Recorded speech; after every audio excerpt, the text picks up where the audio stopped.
Chapter 609. The board meeting lasted for an entire afternoon before dispersing. The enemy's ambitions came in waves.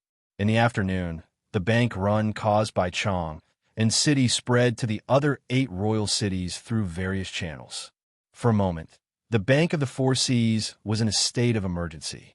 Meng Jida was like a firefighter captain running to the various royal cities. Bai Hua and the others also took action, going to the various royal cities to clarify the rumors. Only then did the turmoil slightly ease. But it obviously wouldn't be so easy to completely calm it down. The herd mentality of the players was simply too terrifying. They would rather believe it than not. A large amount of money was transferred from the treasury to deal with this bank run. The next day, the Daily News published a special report fighting back against the rumors spread by the Chong and Evening News and other media. The mountain of gold coins in the Shanghai city's treasury was undoubtedly the most powerful counterattack. Even so, there were still people who were skeptical. Even if they stopped withdrawing money, the players who went to the Bank of the Four Seas to deposit money were greatly weakened. At the entrance of the bank, there was an endless stream of people, and in an instant, it became deserted. The Bank of the Four Seas suffered the biggest setback since its establishment. If they didn't respond in time, the losses would be even worse. The enemy's goal was also gradually becoming clear. They knew that these small tricks couldn't completely destroy the Bank of the Four Seas. Their real goal was to crazily seize market share while attacking the Bank of the Four Seas. When the Bank of the Four Seas was in crisis, the Huitong Bank launched all kinds of promotions, attracting a large number of wavering players. In an instant, the Huitong Bank's reputation soared. Bai Hua and the others naturally wouldn't let it go. But all counterattacks had to wait until the matter was clearly investigated before they could implement them. The smell of gunpowder in the 2 banks was getting thicker and thicker. March 3rd, North Bay. After a few days of sailing, the disguised fleet led by Ouyang Shaw successfully reached the hinterland of Annan. Although they encountered a few waves of Annan warships, they were all deceived. Ouyang Shaw's flag signal was that they had suffered a setback at the front line and had to retreat to rest. It was inevitable that they would be laughed at by the warlike navy. Marquee. The location of the island marked on the map is not far ahead. The one who spoke was a middle-aged navigator named Zhang Chenghai. He was a senior navigator recruited by Zheng, he from Chuanzhou. As far as the eye could see, one could only see jade waves stretching for thousands of li, vast like an ocean. Occasionally, there would be clouds rising and falling, and it was faintly discernible. The only thing he didn't see was an island. Ever since Ouyang Shaw made another breakthrough in the Yellow Emperor's canon of internal medicine and cultivated it to the 10th layer, his vision, hearing, and other senses have been greatly enhanced. He could clearly see things several li away.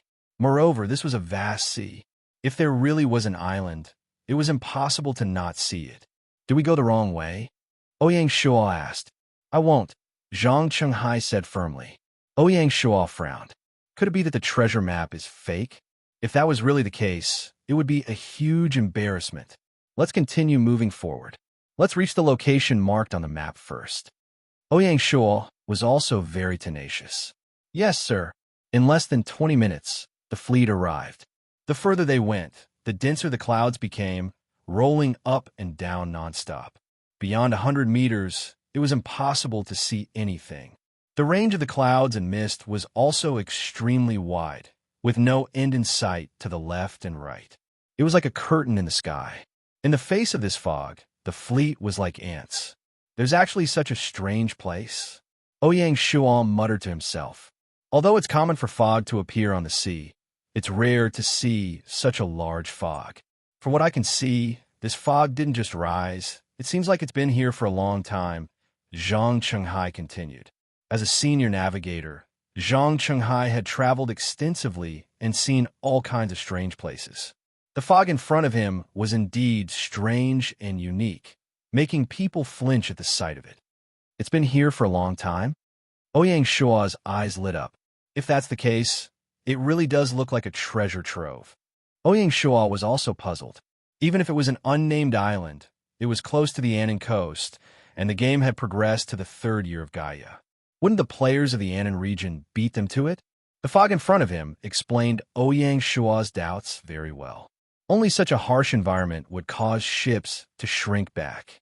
Marquee means that the island is hidden in the thick fog. Zhang Qinghai asked uncertainly. Send 2 small boats into the fog to investigate, Ouyang Shua ordered. Yes, sir. Soon, the 2 boats entered the fog and disappeared. About an hour later, the appointed time was long gone, but the boats still didn't turn back. The fog in front of them suddenly became strange, and a trace of fear appeared in the eyes of the sailors. Could it be that we've encountered the ghost fog? Someone said cautiously. There were rumors about the ghost fog from time to time in the sailing circle. It was said that once a ship entered the ghost fog, it would never come back. It could be said that there was no chance of survival. That was why it was called the ghost fog. However, Ouyang Shua was unmoved. In fact, with his amazing senses, he had already sensed the abnormality that others couldn't. Just 20 minutes ago, he faintly heard a scream coming from the fog. The 2 small boats that had gone ahead to investigate were probably already dead. There must be sea beasts in the fog. Ouyang Shua somewhat regretted not bringing Little Blue with him. As the nemesis of the Azure Sea Beast, what sea beast dared to be presumptuous in front of it? All teams, be on guard. Flintlock team, get ready. Enter the fog in battle formation, Ouyang Shua ordered again. Even if it was a dead end, Ouyang Shua had to go. Yes, sir. Ouyang Shua's authority was unquestionable. As soon as the order was given, no matter what the soldiers thought, they put it aside. The 10-headed warship slowly sailed into the fog. Marquee looked. As soon as they entered the fog, Zhang Qinghai hurried over with a compass in his hand. He had a serious expression on his face. The needle on the compass kept swaying without any pattern. It was impossible to determine the exact position. The compass didn't work. Ouyang Shua muttered to himself. He naturally didn't believe in the ghost fog. It was most likely that there was a magnetic field here that caused the compass to fail. This made Ouyang Shua even more certain that there must be an island in the fog. Don't worry about the position. Just keep moving forward, Ouyang Shua said. Understood. The fleet sailed all the way into the fog. There was a vast fog in front of them, and the compass didn't work. They couldn't tell north from south. Moreover, the further they went, the lower the visibility became. The bow and the stern of the same warship couldn't see each other. Light the navigation lights and act as a guide, Ouyang Shua ordered. In an instant, the bright yellow lights lit up one by one, illuminating the surrounding fog. The so-called navigation lights were miniature mobile lighthouses made by the 7th Research Institute based on the navigation lighthouse that Ouyang Shua had obtained before. They were the most effective in the fog. In addition, Ouyang Shua's amazing intuition played a role again. He held the Red Knight's sword and pointed it forward. The sword was pointing in the direction of the fleet. The combination of the two allowed the fleet to magically not lose their way in the fog. They sailed for half an hour. Marquis, something's wrong. Chun Damong, the captain of the guards, ran over. We found the wreckage of 2 boats in the water ahead. Stay alert and prepare for battle. Ouyang Shua was shocked. Yes, sir. Bang! Suddenly, there was a crash from the bottom of the ship. The huge crash shook the crew. Only Ouyang Shua remained motionless. Splash! With a huge splash, 5 or 6 giant soft feet rose from the sea. They were as thick as a person's waist. They looked like giant snakes, and each of them had 2 rows of huge suckers. An octopus monster? Ouyang Shua's eyes turned cold. He leaned forward and slashed down with the Red Knight's sword. Poochie! A massive foot was actually cut into 2 by the Scarlet Knight's sword. It fell onto the deck and was still writhing nonstop. After being injured, the octopus became more and more crazy. It waved its huge tentacles and slapped everywhere. From time to time, it would pull the crew into the water and disappear. Fire! The gun team finally came back to their senses. Unfortunately, the aim of the guns at this time was really not good. Facing the flexible tentacles of the octopus, they only hit it twice. The captain of the gun team was ashamed. He didn't expect that this move would annoy the octopus monster. The 2 longest tentacles swept over at the same time, causing the firearms team to stagger. Those who were slightly weaker directly vomited blood, and their internal organs were displaced. Kill. The personal guards, led by Chun Dameng, caught up to them. Although he wasn't as brave as Ouyang Shua, he was also a general.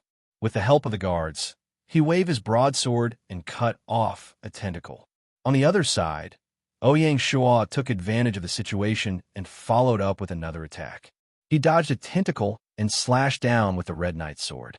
The Red Knight's sword could cut iron like mud, let alone flesh and blood. Bam! Another limb was brutally slaughtered. After losing 3 tentacles, the ferocious octopus monster finally came to its senses. It knew that the ship in front of it wasn't something it could bully at will, so it could only return to the sea. As for the tentacles that were cut off, they could grow back next time. The whole battle lasted less than 10 minutes. It was thrilling. Ouyang Shua's peerless martial prowess once again caused all the officers and soldiers to be shocked. There was a rumor in the army that the Marquis was like a god of war. However, the Navy had never had the chance to see him. Today, they finally got what they wanted. The Marquis is mighty.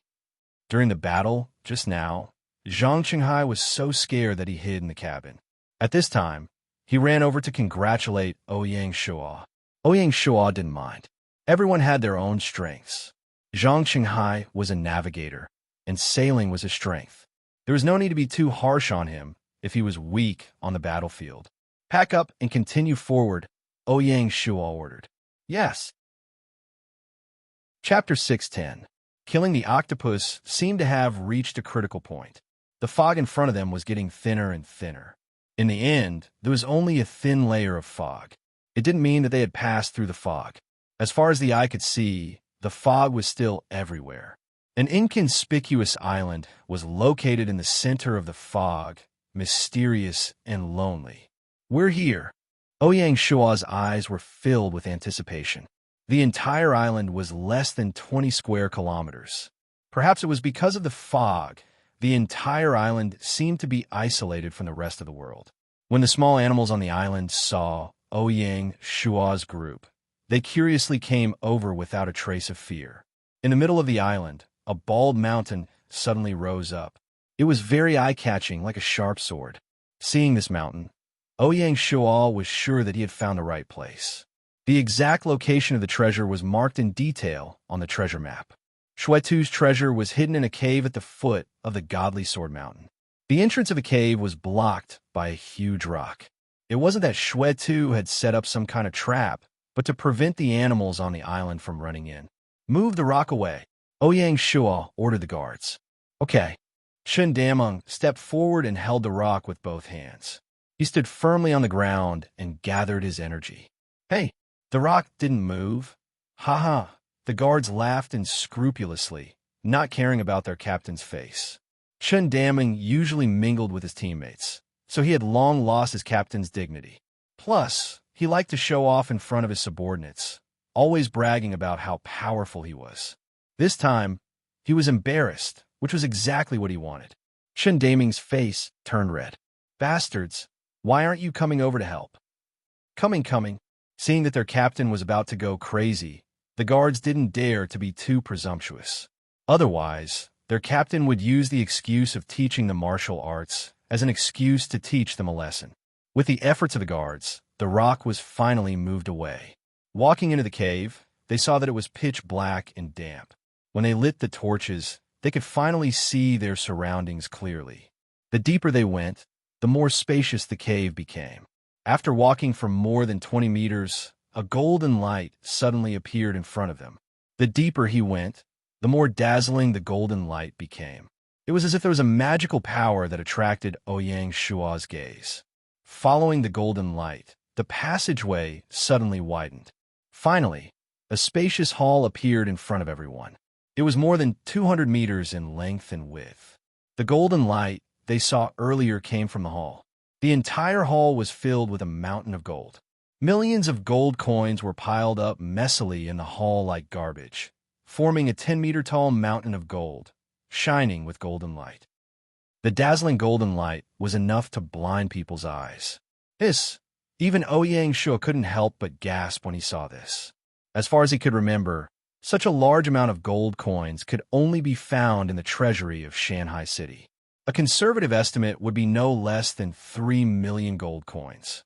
In addition to the gold coins, there were also countless gems, agates, jadites, pure gold utensils, precious swords inlaid with gems, and pearls the size of longan fruits. These treasures were scattered all over the mountain. Although these treasures looked inconspicuous, their value was probably no less than the entire mountain. The Pirate King's lifetime treasure was indeed magnificent. Ouyang Shua's first reaction was to take a panoramic photo as a souvenir. When the entourage saw this mountain of gold, they also felt dizzy. A trace of greed flashed in the eyes of some of them who were not able to maintain their composure. The entourage will each be rewarded with 100 gold coins, Ouyang Shua said straightforwardly. As the saying went, those who saw it had a share. If he didn't reward them at all, he was afraid that some people would bear grudges. Thank you, Marquis. The officers and soldiers instantly came to their senses. As expected, they wiped their saliva and bowed to express their gratitude. 100 gold coins was equivalent to a few months of their pay. Ouyang Shua nodded. He took out a storage bag and put it in front of the mountain. Immediately, the entire mountain turned into a golden river that flowed into the storage bag and slowly disappeared. This scene was really shocking. Ouyang Shua bought a giant space stone in the last auction. His current storage bag was a full 10,000 cubic meters. Even if there was another mountain, it would still be able to store it. Moreover, when the gold coins entered a player's storage bag, they would just turn into a pile of data. What really existed in the storage bag were some treasures like jadites. When the mountain disappeared, the hall became dark. The final calculation showed that the entire mountain was worth more than 85 million gold coins. As for the value of the gems, they would need to find a professional to appraise them. Conservatively speaking, the total value would not be less than 3 million gold coins. This also meant that Ouyang Shua had raked in nearly 7 million gold coins on this trip, which exceeded the total funds raised by the Bank of the Four Seas. If word got out, people would probably go crazy with jealousy. This was not the end. After the mountain was emptied, a worn-out iron box was revealed. Although the box was not eye-catching, it attracted all of Ouyang Shua's attention. According to the usual pattern, the box probably contained the true essence of the treasure. Opening the iron box, there were only 3 items. One was armor, one was a book, and one was a talisman. Ouyang Shua first picked up the armor. It was dark red in color, but it was a half-body armor. In the middle of the armor was a breastplate, and on both sides were 2 lifelike golden dragons coiling around it. The whole design was the most classic twin dragons playing with a pearl. Name: Double Dragon Sky Devouring Armor, God Tier. Type: Heavy Armor. Weight: 25 kg. Defense: 95. Toughness: 85. Characteristics: Force Dispersal. Disperses 50% of the attack on the body. Ultimate skill: Double Dragon Shadow Shield. Infuse True Yuan into the armor, forming a layer of True Yuan shield outside the body. 100% defense. Lasting for half an hour. Cooldown time of 1 month. Restricted professions: General, Swordsman, Bailiff, etc. Evaluation: Forged with Dragon Blood Essence. Nourished by Dragon Blood. Forged by Heavenly Fire. Only the ruler of the world can control it. Bind it with blood. Cannot be traded. Cannot be dropped. And can evolve again. Remark: the Double Dragon Sky Devouring Armor is a part of the Divine Artifacts set, Dragon's Battle. When a complete set is assembled, the set's attributes can be activated. Compared to the purple gold radiant armor that Ouyang Shua was wearing, the Double Dragon Sky Devouring Armor was much stronger. Whether it was defense or toughness, they had both improved a lot. More importantly, it had added characteristics and ultimate skill. The Force Dispersal characteristic could directly dispel 50% of the attack. It was simply heaven-defying. As for the ultimate skill, Double Dragon Shadow Shield, it was also a life-saving skill at a critical moment. The only flaw was that the Double Dragon Sky Devouring Armor was only a half-body armor.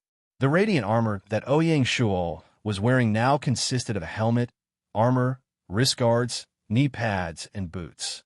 After thinking about it, Ouyang Shua took off the radiant armor and put on the double dragon sky-devouring armor. At this point, the purple gold radiant armor could no longer keep up with Ouyang Shua's needs. Moreover, Bai Qi and the other generals were all wearing the same armor, which did not show Ouyang Shua's unique status. Ouyang Shua only took off the main armor, helmet, wrist guards, knee pads, and other accessories. Before he obtained higher-grade equipment, he would still have to wear it. He did not know if he would have the opportunity to collect the Dragon Battle set in the future. Immediately after, Ouyang Shua picked up the booklet. Furious Sea Battle Training Manual. After using it, you will be able to grasp the secret training method of the special unit, the Furious Sea Battle. Furious Sea Battle, the legendary guardian of the sea god, skilled in sea battles, able to fight on warships, and able to capture and kill in the sea. Proficient in water, especially in sea battles. After looking at the attributes, Ouyang Shua was overjoyed. It was truly a case of walking on iron shoes in a fruitless search, only to find it by chance. After a few battles with Annan on the water, Ouyang Shua deeply felt that the combat power of the territory's navy was on the low side. Compared to the powerful army, they were even worse. Moreover, they lacked the navy's generals, so their combat power was greatly reduced. With a Furious Sea Battle Training Manual, the rise of the Nanyang Navy was not far away. Finally, there was the talisman. It was an extremely rare Emperor-level summoning talisman. To avoid unnecessary trouble, Ouyang Shua planned to use this precious summoning talisman after returning to Shanghai City. With these 3 treasures, Ouyang Shua had no regrets. Not only did he have no regrets on this trip, but he also had no regrets from the auction where he entered the treasure mountain and returned empty-handed. Any one of these 3 treasures was comparable to the 10 auction items. Bloody Slaughter was worthy of his title as the Pirate King. None of the treasures in his collection were inferior. After packing up, Ouyang Shua was about to leave when he noticed a key at the corner of the iron box. Picking it up, he found that the key was carved from an unknown stone. It was simple and unadorned. Ouyang Shua couldn't figure out what this key was, so he threw it into his storage bag. After packing up, Ouyang Shua left the deserted island without hesitation. On the other side, Zheng He had become the eternal nightmare of the Annan Navy players. After separating, Zheng He led his troops and took the initiative to attack the vanguard of the Annan Navy. The 2 fleets had a head-on battle on the sea. The result of the battle was naturally a complete victory for the Shanghai City Navy. Facing the cannons of Shanghai City, the Allied Navy was beaten to the point that they could barely fight back. Immediately afterward, Zheng He acted out of character. Instead of chasing after the enemy, he retreated. How could this be? The main force of the Allied fleet, which was still a little hesitant, got the news and desperately chased after them. However, not only did the Shanghai City fleet have superior warships, but they also had multiple buffs. Their sailing speed was several times faster than the Allied Navy. How could they catch up? At this time, Zheng He relied on his speed advantage to make a big detour.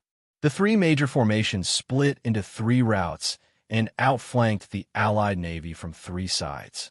Facing the intertwined cannons network on 3 sides, the Allied Navy was directly stunned. The cunning Zheng He was like an assassin. He never entangled with the enemy too much and retreated after 1 strike. After succeeding, he quickly retreated, not giving the enemy a chance to engage in close combat. Chapter 6:11.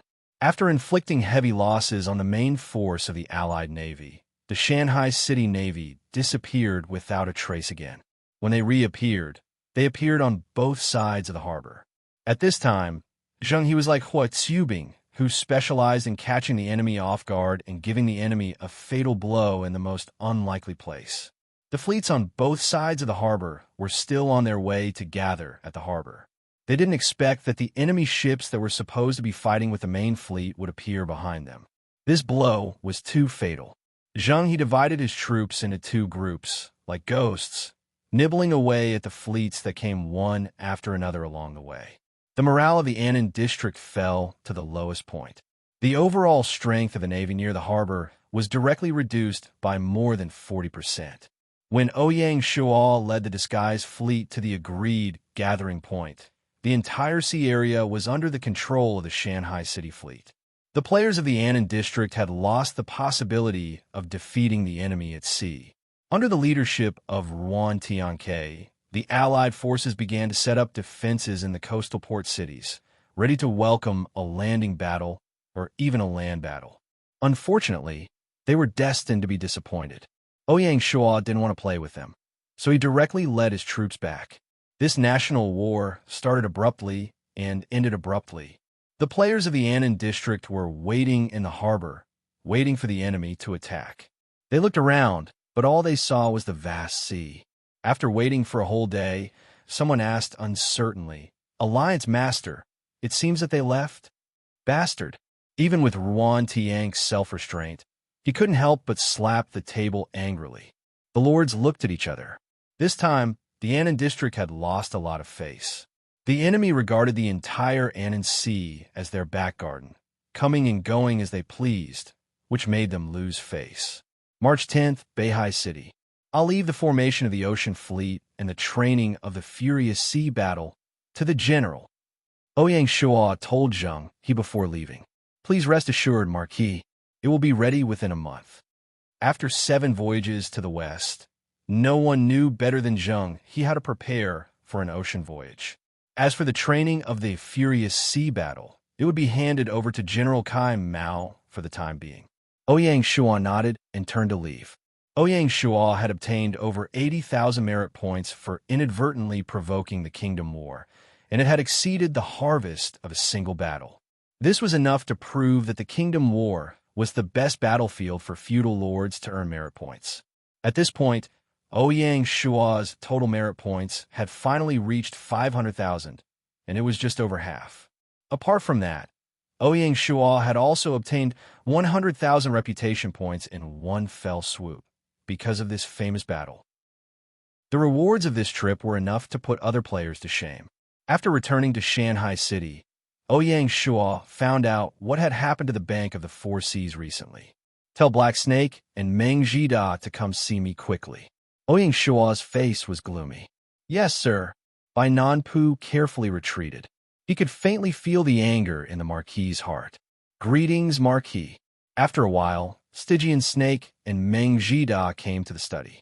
Black Snake was still expressionless, but Meng Jida's face flashed with a trace of shame and even a trace of apprehension. All of you speak. What exactly is going on? Ouyang Shuo's tone was low, and he emanated a dignified aura. Reporting to the Marquis, Black Snake was the first to step forward. According to the Black Snake Guard's investigation, the source of this bank run is Chong and City. The parties involved include thousands of adventure-type players, Chong, an evening news and 3 other local media, and the manager of the Bank of the Four Seas, Chong, and Branch, Li Wei. You're saying that there's a traitor? Do you have any concrete evidence? Ouyang Shuo's face instantly turned solemn. Ouyang Shuo was very sensitive to betrayal. According to the investigation, when the bank run happened just now, Li Wei suppressed it without authorization and handled it improperly. After that, he ignored the bank manager's advice and didn't report it to the headquarters in time, which ultimately led to the bank run getting out of hand. The Black Snake Guards followed the clues and found that Li Wei was in contact with the Yellow Flame Alliance. Black Snake reported methodically. Meng Jida's face became paler and paler. Where's Li Wei now? Ouyang Shuo asked. He has already left the bank, but his whereabouts are still being tracked by the Black Snake Guards. Black Snake said. Li Wei probably wouldn't have dreamed that Shanghai City had such an intelligence agency that had been watching him for a long time, right? The Black Snake Guards would always keep an eye on the important personnel of the territory. It didn't matter if they were guilty or innocent. This was to ensure that these people were always under the surveillance of the Black Snake Guards. Ouyang Shuo nodded and coldly said, immediately arrest Li Wei and bring him to justice. Throw him into Shanghai City's prison and hand him over to the Punishment Bureau for trial. Since Li Wei is already a citizen of Shanghai City, he can't escape the punishment of the Territory Code and get away with it. Otherwise, where will Shanghai City's prestige go? Understood. Black Snake nodded vigorously. Although Li Wei was an adventure-type player, he had already registered in Shanghai City. His reincarnation point was automatically recorded in Shanghai City's reincarnation hall. Even if he committed suicide, he could only reincarnate in Shanghai City. Thus, Ouyang Shua wasn't worried that Li Wei could escape punishment. When players joined the territory, they would enjoy the benefits of the territory, but they would naturally be subject to the corresponding restrictions. Otherwise, how would the territory lord rule over the players? Let's use this case as the beginning and start the era of law in the territory. Ouyang Shua thought to himself. Seeing that the Marquis was going to pursue this matter to the end, Meng Zhida couldn't hold himself back anymore. He knelt on one knee and said, "This lowly subject was negligent in his use of people.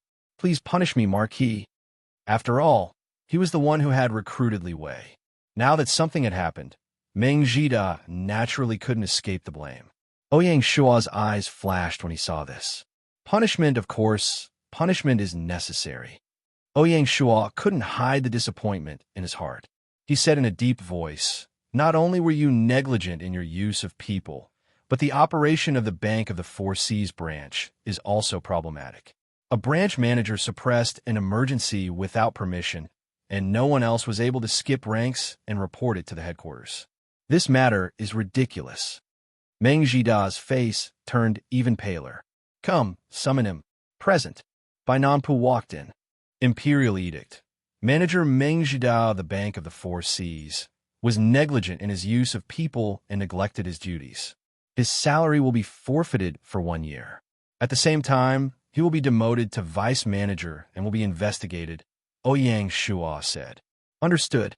Bai Nanpu went to draft the summons. Thank you, Marquis, for your mercy.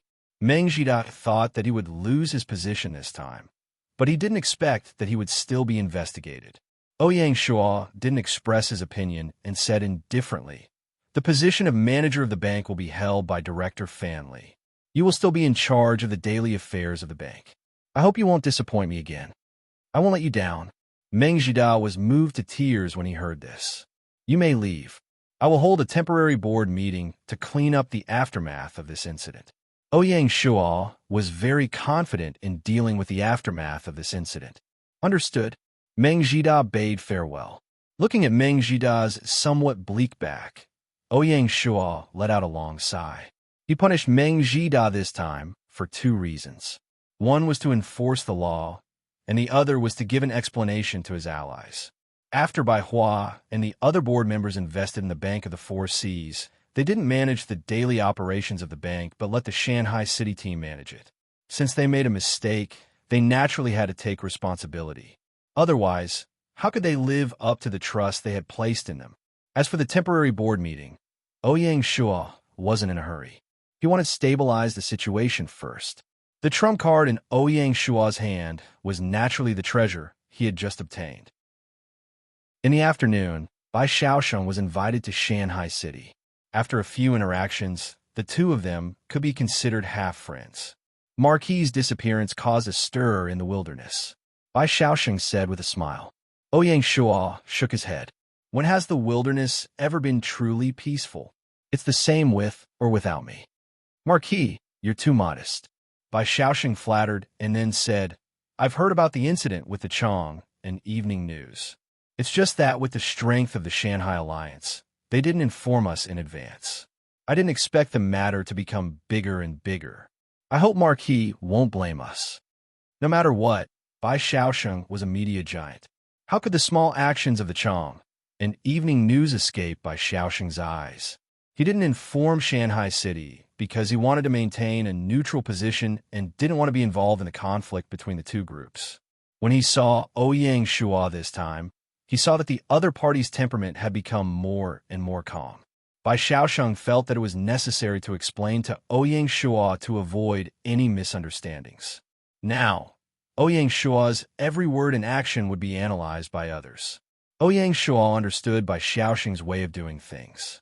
The media was supposed to be neutral. Once they sided with one side, it would be difficult for them to get away. It was unwise. Most importantly, The cooperation between the Wilderness News Agency and the Shanghai Alliance had just begun. The relationship between the two wasn't close enough to the point where they could communicate with each other in advance. That's right, the Bank of the Four Seas deserves this calamity. Ouyang Shuo didn't mention it and said with a smile, "But right now, there's something that I need your help with. Marquis, please speak." Ouyang Shuo's generosity obviously made by Xiaoxing very happy. "I've done something big on this trip out to sea, and I hope that your news agency can publicize it," Ouyang Shuo said as he briefly described the search for the treasure and the triggering of the national war. The more Bai Xiaoxing listened, the more shocked he became. When he saw the picture of the Golden Mountain that Ouyang Shuo had taken, he was even more dumbfounded. Marquis' way of doing things is really grand. After a long while, Bai Xiaoxing finally came back to his senses. He pondered for a moment and said carefully, "Marquis has made a name for himself abroad and strengthened the reputation of our China region. In comparison, there are people in our country who use such despicable methods. It's really despicable." Bai Xiaoxing finally expressed his attitude. Ouyang Shuo heard this and smiled slightly, not stingy with his praise for Bai Xiaoxing. No wonder he was a media giant. Bai Xiaoxing's plan for Ouyang Shuo was clear.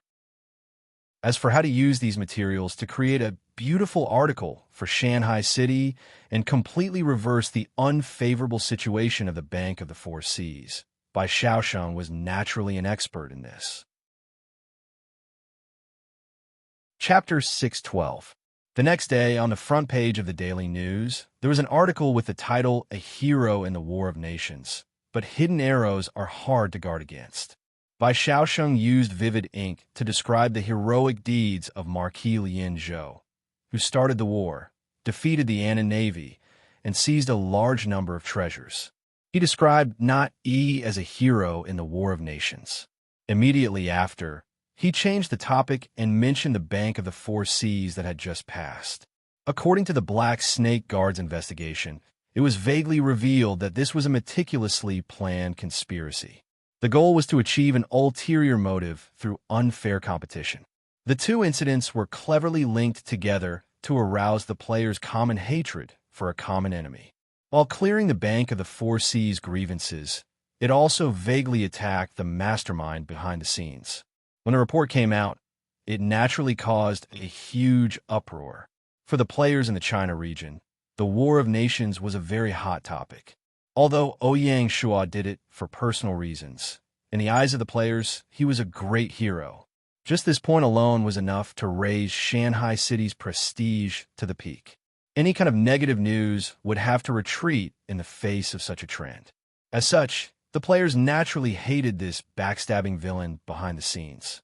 The irrefutable evidence was irrefutable.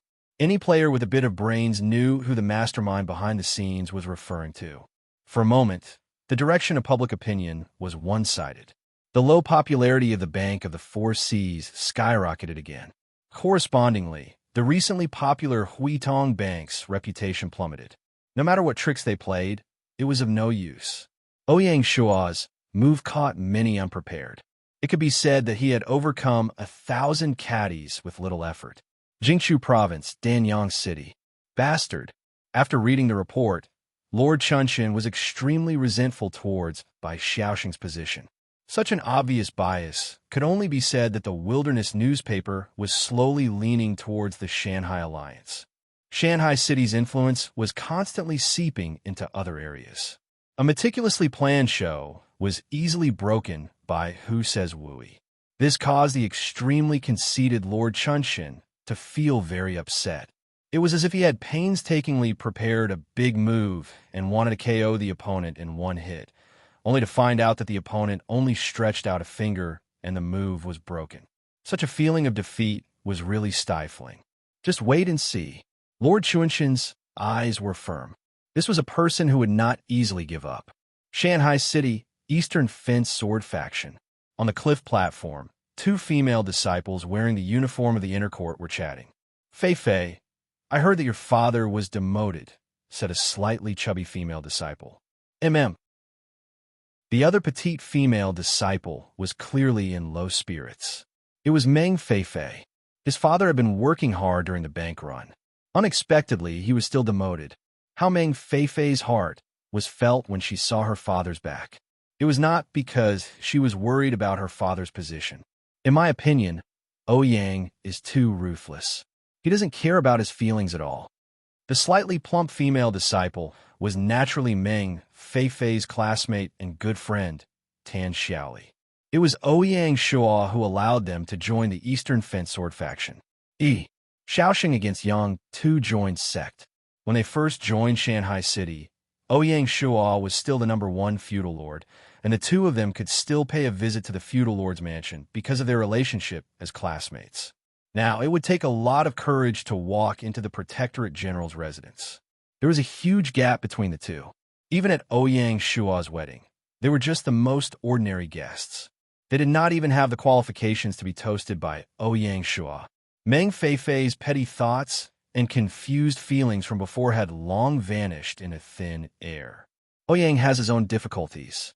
Father, you're already taking extra care of him by allowing him to stay on.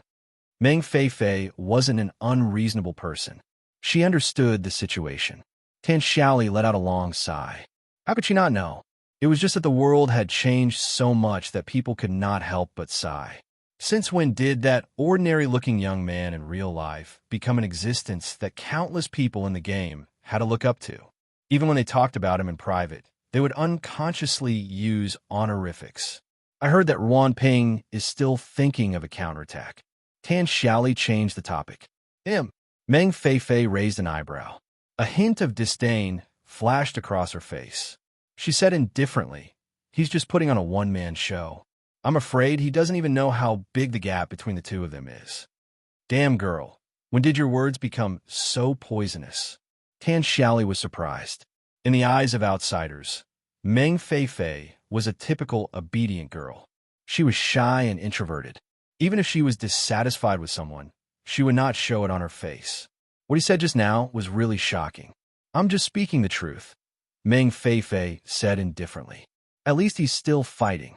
Tan Xiaoli shook her head and sighed again. "What about us? We don't even know where our future is. We also don't know when the sect system will be activated in the wilderness. The martial world is still an illusory term. It will come." Meng Feifei's eyes were firm. The current swordsmen, including the sect disciples, were still in a dormant stage. They cultivated hard, honed their martial arts, and endured loneliness. They were waiting for the arrival of the martial world to shine. A breeze blew past, carrying away the young girl's whisper. That afternoon, Ouyang Shua held an emergency board meeting. His goal was naturally to settle scores after the fall. Li Wei had already been imprisoned by the Black Snake Guards and awaited the Disciplinary Bureau's punishment. If nothing unexpected happened, Li Wei would spend the next year in a cold prison cell. A year was the maximum time Gaia could hold a player in custody. It could be said that Li Wei's gaming career was destined to end in desolation and dismal. Even if Li Wei was released from prison, he would not be able to stand up after offending Shanghai City. When the other players received the news, they all felt apprehensive. As for the players who maliciously accessed the files, although they were instigated by someone, there was no problem with the program. Hence, Ouyang Shua naturally could not pursue the matter. He did not want to leave a negative image of himself as a vengeful person. However, the leader of the group needed to be punished. There is no need for Ouyang Shua to say anything about punishing a few ordinary players. There would naturally be someone to handle it. After all, there were 5 or 6 super guilds under the Shanghai Alliance. Guilds were the true experts when it came to dealing with adventure-type players. The most important part of the meeting was to discuss the punishment for the 3 media outlets, including the Chang and Evening News. Gaia has a rule that once a news outlet reports false news and causes a negative impact, their media qualifications will be revoked. The relevant personnel will also be banned from the news industry. Ouyang Shua was very familiar with the game settings. He introduced, "I have already appealed to Gaia. I believe there will be an outcome soon." Even the Chang and Evening News editor-in-chief might not know of this setting. They thought that it was just a column on the official forum that could be randomly written. Little did they know that Gaia had already implanted the relevant Federation laws into the game. Since they wanted to make the game more realistic, How could they lack the restrictions of the law? These people were a little too naive. Ouyang Shua guessed that Gaia was probably waiting for such an opportunity to straighten out the various media outlets that had been popping up like mushrooms after the rain. After all, for an industry to flourish, a healthy format was extremely necessary. It was because of this that Ouyang Shua was confident that Gaia would severely punish the Chong in evening news. Among the players, Ouyang Shua was the only one who had schemed against Gaia. Good, we should teach those bastards a lesson. The Siege Lion cheered. In this incident, Black Lion City was the worst hit. Even if they are disbanded, they can still live a good life with other people's commissions. Feng Xiaohuang was very concerned about these matters. Then what should we do? The Siege Lion was a little indignant. Leave this to us. Bright Moon illuminates the river said calmly. If we don't kill them until they reincarnate, how can we vent our anger? There was a hint of killing intent in his tone. Ouyang Shua did not comment on this. It was indeed more appropriate for the guild to deal with some matters. In a tacit agreement, no one mentioned how to take revenge on the Yinhuang alliance. In reality, such a huge organization could not be dealt with in a short time. None of the people present were boorish. Ouyang Shua was already a little annoyed with the Yinhuang alliance. Its little tricks. From now on, the Shanghai alliance strategy against the Yinhuang alliance would slowly change from passive defense to active offense. After returning to Shanghai City, Ouyang Shua was already planning some countermeasures. However, he did not have a clear plan for these matters, so it was not convenient to discuss them. Ouyang Shua's true goal for this board meeting was to stabilize the army's morale. Evidently, this goal had been achieved. Apart from this, the Bank of the Four Seas' weakness was also exposed. They did not have a single partner in Chong and in Xiangyang royal cities. The other party chose Chong, and because they saw through this weakness. Hence, in this meeting, Ouyang Shua took out a list of guilds and territories that were still standing strong and had a good reputation in the past 5 years. Ouyang Shua suggested that they focus on these guilds and territories. After this incident, Ouyang Shua's reputation had increased by another level. Although the others were a little suspicious of Ouyang Shua's confidence, they still chose to believe him. Not long after, Ouyang Shua would be leaving.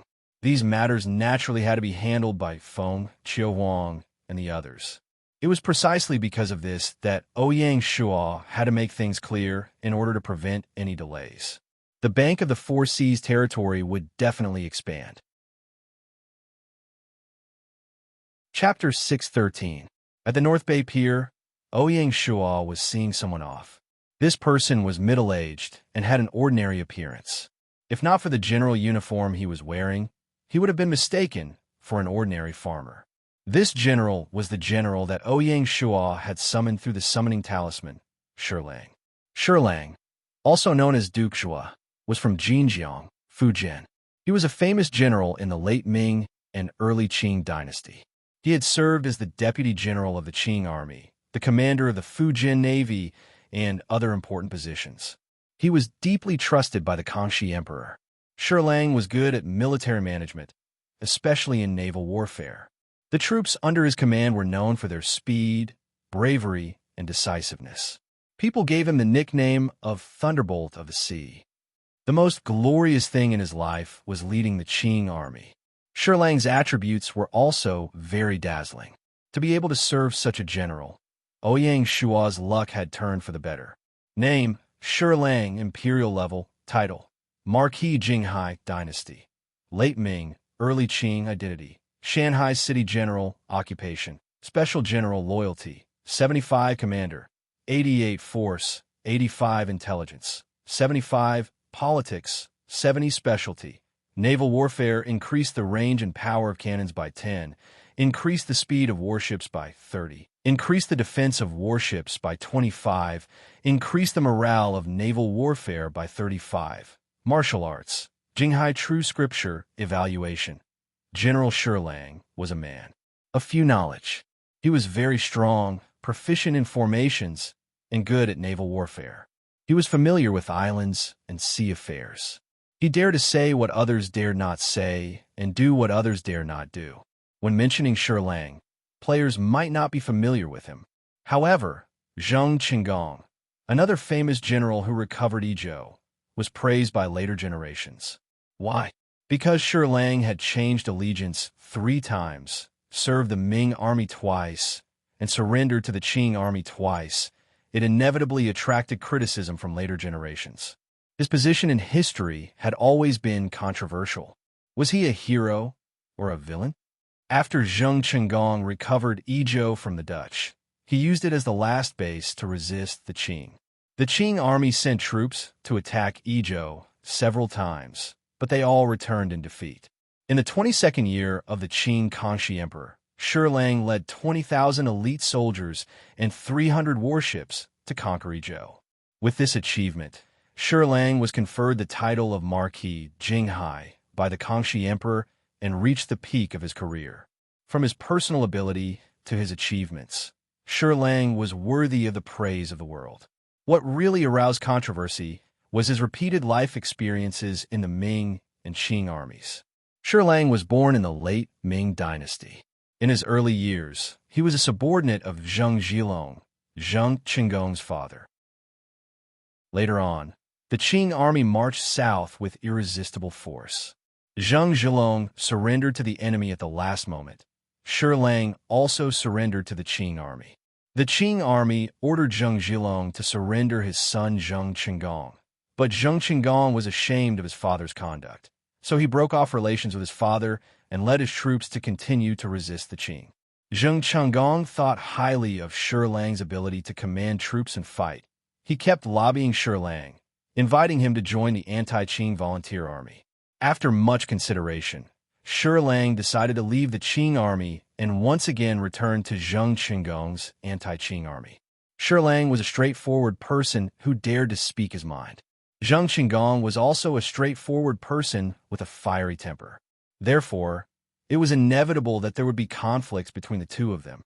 By this time, Shi Lang was already dissatisfied with Zheng Qinggong because of his great merit, while Zheng Qinggong, because of Shi Lang's arrogance and despotism, gradually distanced himself from him.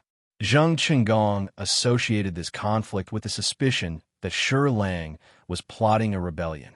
In his anger, he ordered his men to surround Shi Lang's residence and arrested Shi Lang, his father Shi Dashuan, and his younger brother Shi Xian. After Shi Lang was arrested, he was imprisoned on a ship.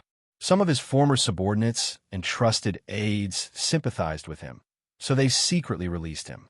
After escaping, Shi Lang returned to the inland and sought refuge with Zheng Qinggong's uncle, Zheng Zhibao. He asked Zheng Zhibao to mediate between the two of them. However, the unforgiving Zheng Qinggong did not buy it. Unexpectedly, he secretly sent assassins to assassinate Shi Lang, insisting that Shi Lang be put to death as soon as possible. Because someone tipped off Shi Lang, his life was spared.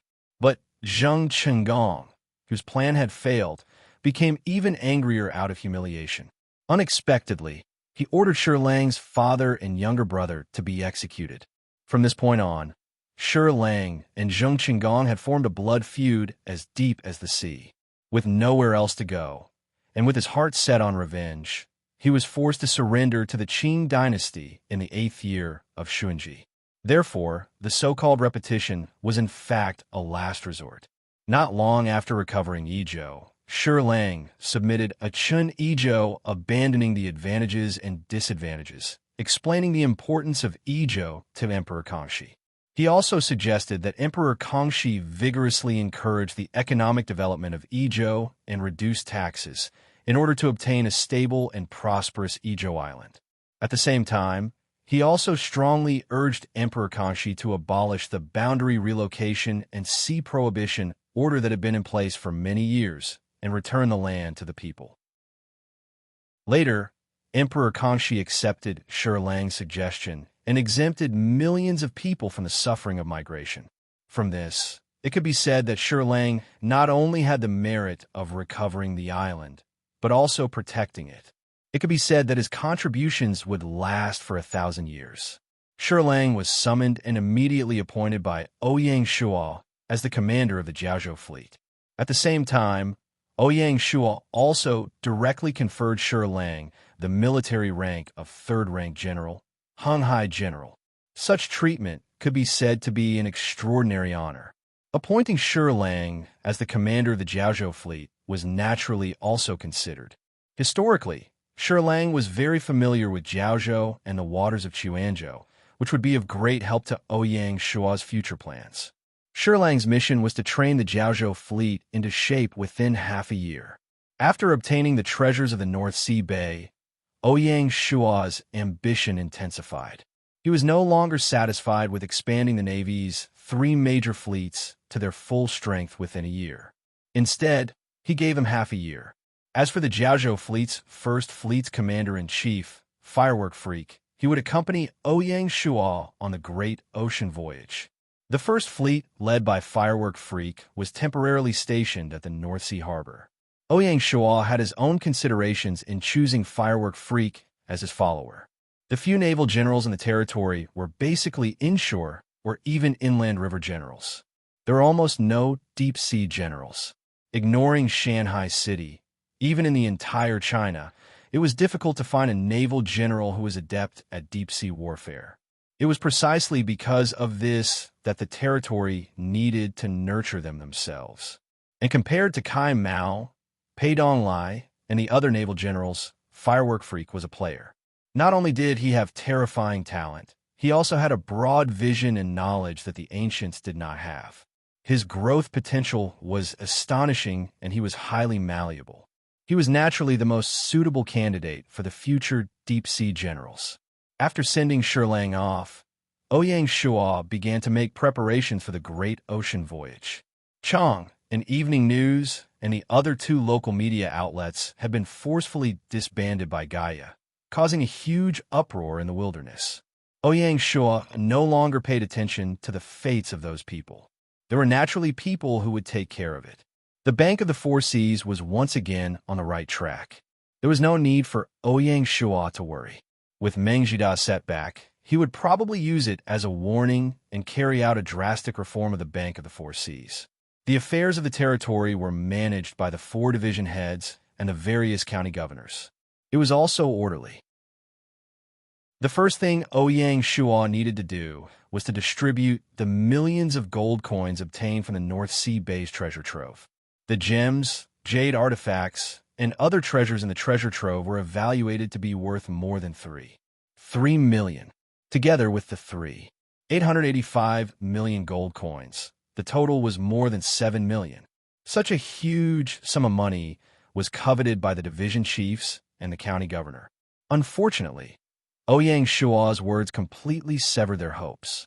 The territory's budget has already been adjusted once, so there will not be a second adjustment. The 7 million gold coins obtained this time will be earmarked for special purposes. There will be a specific plan, Ouyang Shua said. First, Ouyang Shua would take out 2 million gold coins to support the expansion of the Mountain Sea Guards, Black Snake Guards, and the Military Intelligence Department. The use of intelligence was becoming more and more obvious. Ouyang Shua did not hesitate to bet on the 3 intelligence agencies, hoping to receive a generous return. With this investment, the responsibilities of the 3 intelligence agencies would also undergo a slight adjustment.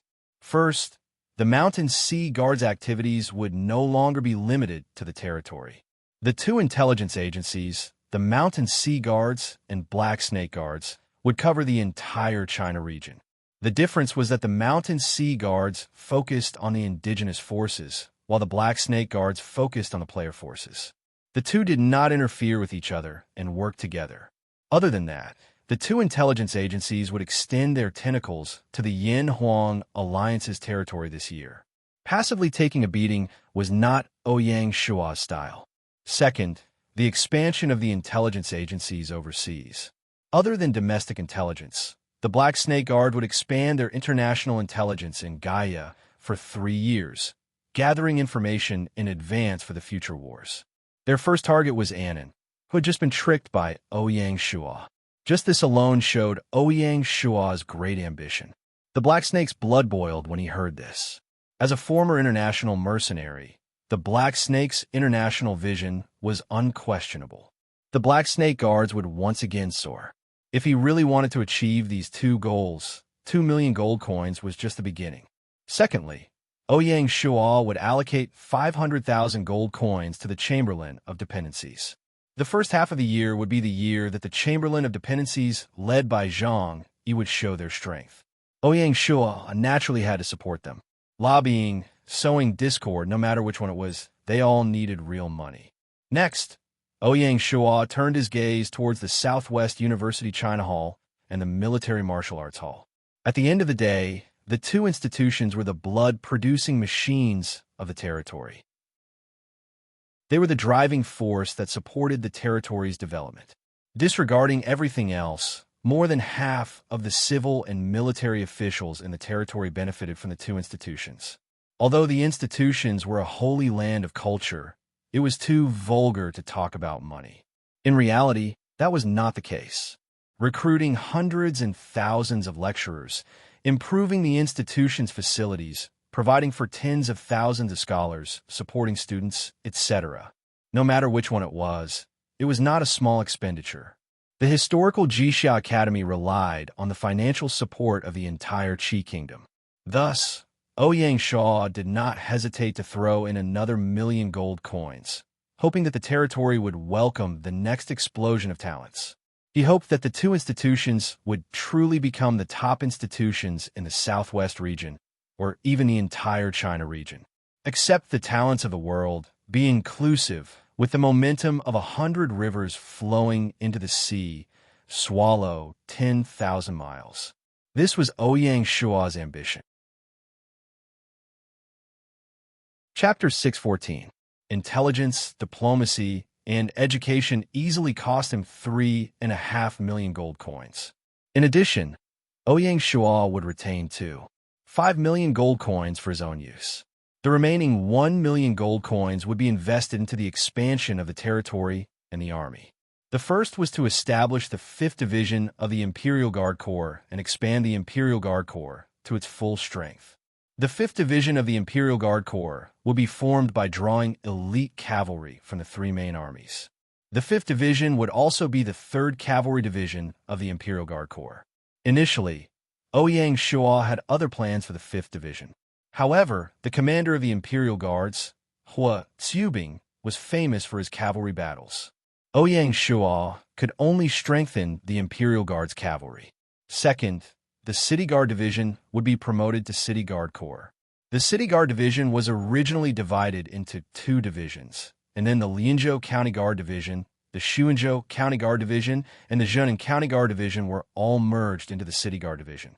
As a result, the City Guard Army was immediately at full strength. As for the Garrison Division that had been transferred, it would be replaced by the previous reserve troops. The commander of the City Guards would be General Eli, the Minister of the East. The transfer and promotion of valiant General Wu Lai meant that the City Guard Corps would completely break away from the brand of a local army. Ouyang Shuo's goal was to forge the City Guard Corps into the 2nd Imperial Guard Corps.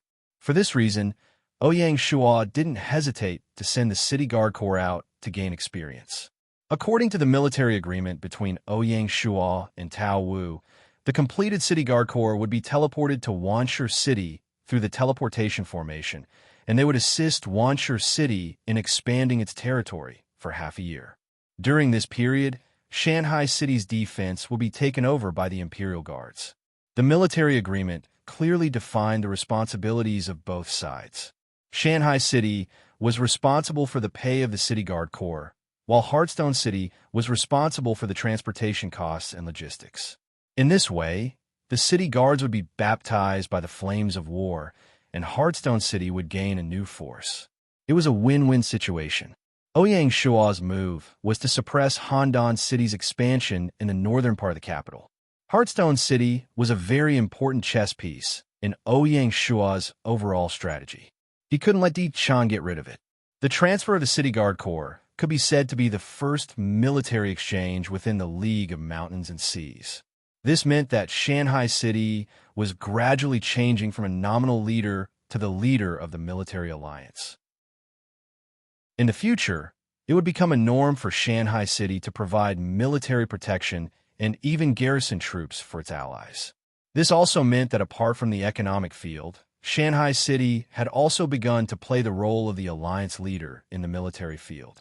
The third was to establish the Third Corps of the stalwart Tiger Army. With the Shanghai City Garrison Division as the foundation, he would merge the Cheongzhou Prefecture Garrison Division, Liizhou Prefecture Garrison Division, Zhaoqing Prefecture Garrison Division, and Wuzhou Prefecture Garrison Division to form a complete field army.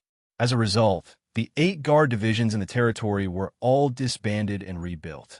In other words, Ouyang Shua had uprooted some of the hidden dangers of the garrison division, such as disputes over local interests. In addition, Zhao Yin, Hu Yibiao, Su Wang, Song Wu, and other outstanding commanders of the garrison division could also take this opportunity to return to the ranks of the field army and shed their blood. Because Shanghai City, Cheongzhou County, Liizhou County, and Zhaoqing County were all under the jurisdiction of the Southern Ridge War Zone where the Stalwart Tiger Army was located, this army was classified as the Stalwart Tiger Army. The Legion's encampment was chosen to be in Oceantown. Ouyang Shua's goal was naturally to defend the bridgehead that was Oceantown with a strong army. Otherwise, once he was not there, Lingnan city-state might not be able to rescue them in time if they played some tricks. After this expansion, Oceantown would station a field army and a complete Jiaozhou fleet. Even if Lingnan city-state attacked with all its strength, it could hold out until reinforcements arrived. The commander of the 3rd Legion of the Stalwart Tiger Army would be General Fan Lihua. With this promotion, Fan Lihua would once again break the record and become the first female commander in the territory, and even in the entire China region. It could be said that she was dazzling.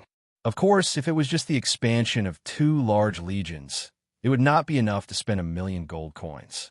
More than half of the funds were actually used to expand the 3 fleets. The thousands of talents recruited by Zheng, he said that they would follow him, but they also had to live and support their families. Just the settlement allowance alone would require a large sum of money. This did not include weapons, equipment, warships, and other self-sufficient resources. Otherwise, according to the standard of a Shanghai City army, 1,000,000 gold coins would not be enough. While Marquis was recuperating, he was also expanding the army.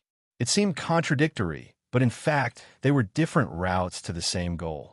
After a series of combinations, the internal logic made the ministers of the territory thoughtful. Of the 5,000,000 gold coins that Ouyang Shua had kept, another 500,000 gold coins would be used to purchase exquisite porcelain, famous tea, and other goods for the sea trade along the way. If everything went smoothly, the profits of this batch of goods would at least double, enough to offset the expenses of this great voyage. Not to mention, when they returned, they could bring back a batch of special products from other countries and make another sum of money. In history, if Zheng He had been a little more pragmatic when he went to the West, he would not have emptied the national treasury. If not for Ouyang Shua's explicit order that merchant ships were not allowed to follow this great voyage, the chambers of commerce in the territory would have disregarded everything and followed the ocean-going fleet to embark on this fantastic adventure on the sea. The porcelain produced in Shanghai City was far from being presentable. The most exquisite porcelain in China came from Jingdezhen in Jiangchuan province. In the wilderness, there was no such thing as Jingdezhen. It was directly included in the royal city of Chuanzhou. They could use this opportunity to open up the sea trade route to Chuanzhou. According to the Siege Lion, because of the special characteristics of the region, there would always be some outstanding porcelain artists appearing in his territory from time to time, causing others to be envious. In Black Lion City, there was also high-quality soil for making porcelain. The porcelain industry had already developed into one of the pillar industries of Black Lion City. In the future, the Siege Lion's ambition was to defeat Chuanzhou and develop Black Lion City into the capital of ceramics in China. As for tea, although Baihao tea was a special product of the territory, it was not considered a top-grade tea in the entire China region. Bilyuakun, West Lake Longjing, and Tiguanyin were considered famous teas. Fortunately, the tea was small and could be bought in the various royal cities with storage bags. Similarly, the production areas of these famous teas had long been occupied by the various lords, forming a de facto monopoly. There is nothing wrong with the benefits of territory. In the wilderness, apart from the outer regions that were not open to the public, there were very few areas that the lords had not set foot in. The specialty products of the territory were not something new. All kinds of industries were flourishing. China's vast territory and abundant resources allowed countless lords to become as rich as siege lions. The cold winter was gradually fading away. After the ice and snow melted, the wilderness would become more and more unworthy of its name. After the cultivation of the lords, the wilderness was full of vitality. The current wilderness already had the scene of prosperity of previous dynasties. A new era was slowly approaching. In the following period of time, Ouyang Shuo was making all kinds of preparations for the upcoming long journey. The plan of the 4 directorates had long been approved, and there was no need to adjust it. In the first half of the year, the core work of the Internal Affairs Department was naturally to thoroughly implement the territory code that had already been promulgated to regulate the operation of the territory. Apart from completing the established task of expanding the army, the core work of the Military Affairs Department was to carry out strategic reserves. The head of the Military Affairs Department, Du Ruhui, had already smelled a hint of war from the large-scale expansion of the Marquis army. Thus, after the territory recuperated, there would definitely be a war. And it was very likely that it would be a cycle of wars. Unlike before, the wars that Shanghai City launched now all involve hundreds of thousands of troops. Just the Brave Tiger Army alone had more than 200,000 troops. The logistics requirements were no longer something that could be met in half a month. In ancient times, in order to prepare for a war, it would take a year or even several years. The Combat Readiness Department had already planned to build a logistics support base in each of the 3 army groups, including a large granary, a military warehouse, a large comprehensive military workshop, and a military horse farm. Their task for the first half of the year was to fill up the 3 logistics support bases. Apart from that, because there was no war for half a year, in order to maintain the morale of the army and ensure that the army's combat strength would not weaken, under Du Ruhui's suggestion, the entire army would also hold a major martial arts competition. The major martial arts competition was divided into 6 categories: cavalry, saber and shield soldiers, archers, spear soldiers, heavy swordsmen, and water soldiers. Through the layers of competition, the champion of each category would be determined, and they would receive corresponding honors. For example, the champion of the archers would receive the title of God Archer. In addition to the honorary title, they would also be directly promoted by 1 rank and be rewarded with a custom-made purple gold weapon. Such a reward was enough to make people go crazy. What was even crazier was yet to come. The top 3 of the 6 military categories would compete for the final championship to see who was the strongest warrior in the army. The champion would be directly awarded the title of Martial Arts Champion, and his military rank will be directly promoted to rank 5 General. At the same time, he would be given the title of Division Commander. It should be noted that the participants this time were all warriors below the rank of Brigade Marshal. Ouyang Shuo very much agreed with Du Ruhui's idea. He even promised to personally award the martial arts champion and prepare a special gift at the same time. When the news came out, it caused a huge uproar in the army. Even the brigade marshals and division commanders were clamoring and muttering that they wanted to participate in the competition. In desperation, Du Ruhui could only follow the advice and set up a team competition in addition to the individual competition. Each brigade would select 100 elites to fight against each other. The final champion would be awarded the first-class merit. At the same time, the brigade marshal would also be promoted to rank 5 General and given the title of Division Commander. Only then did the demands of the brigade marshals be appeased. As for the demands of the division commanders, Du Ruhui directly ignored them. If she really let them participate in the competition, wouldn't that be bullying? Chapter 6:15. The sky was clear and the wind was gentle. After a month, all the preparations for the voyage were finally complete.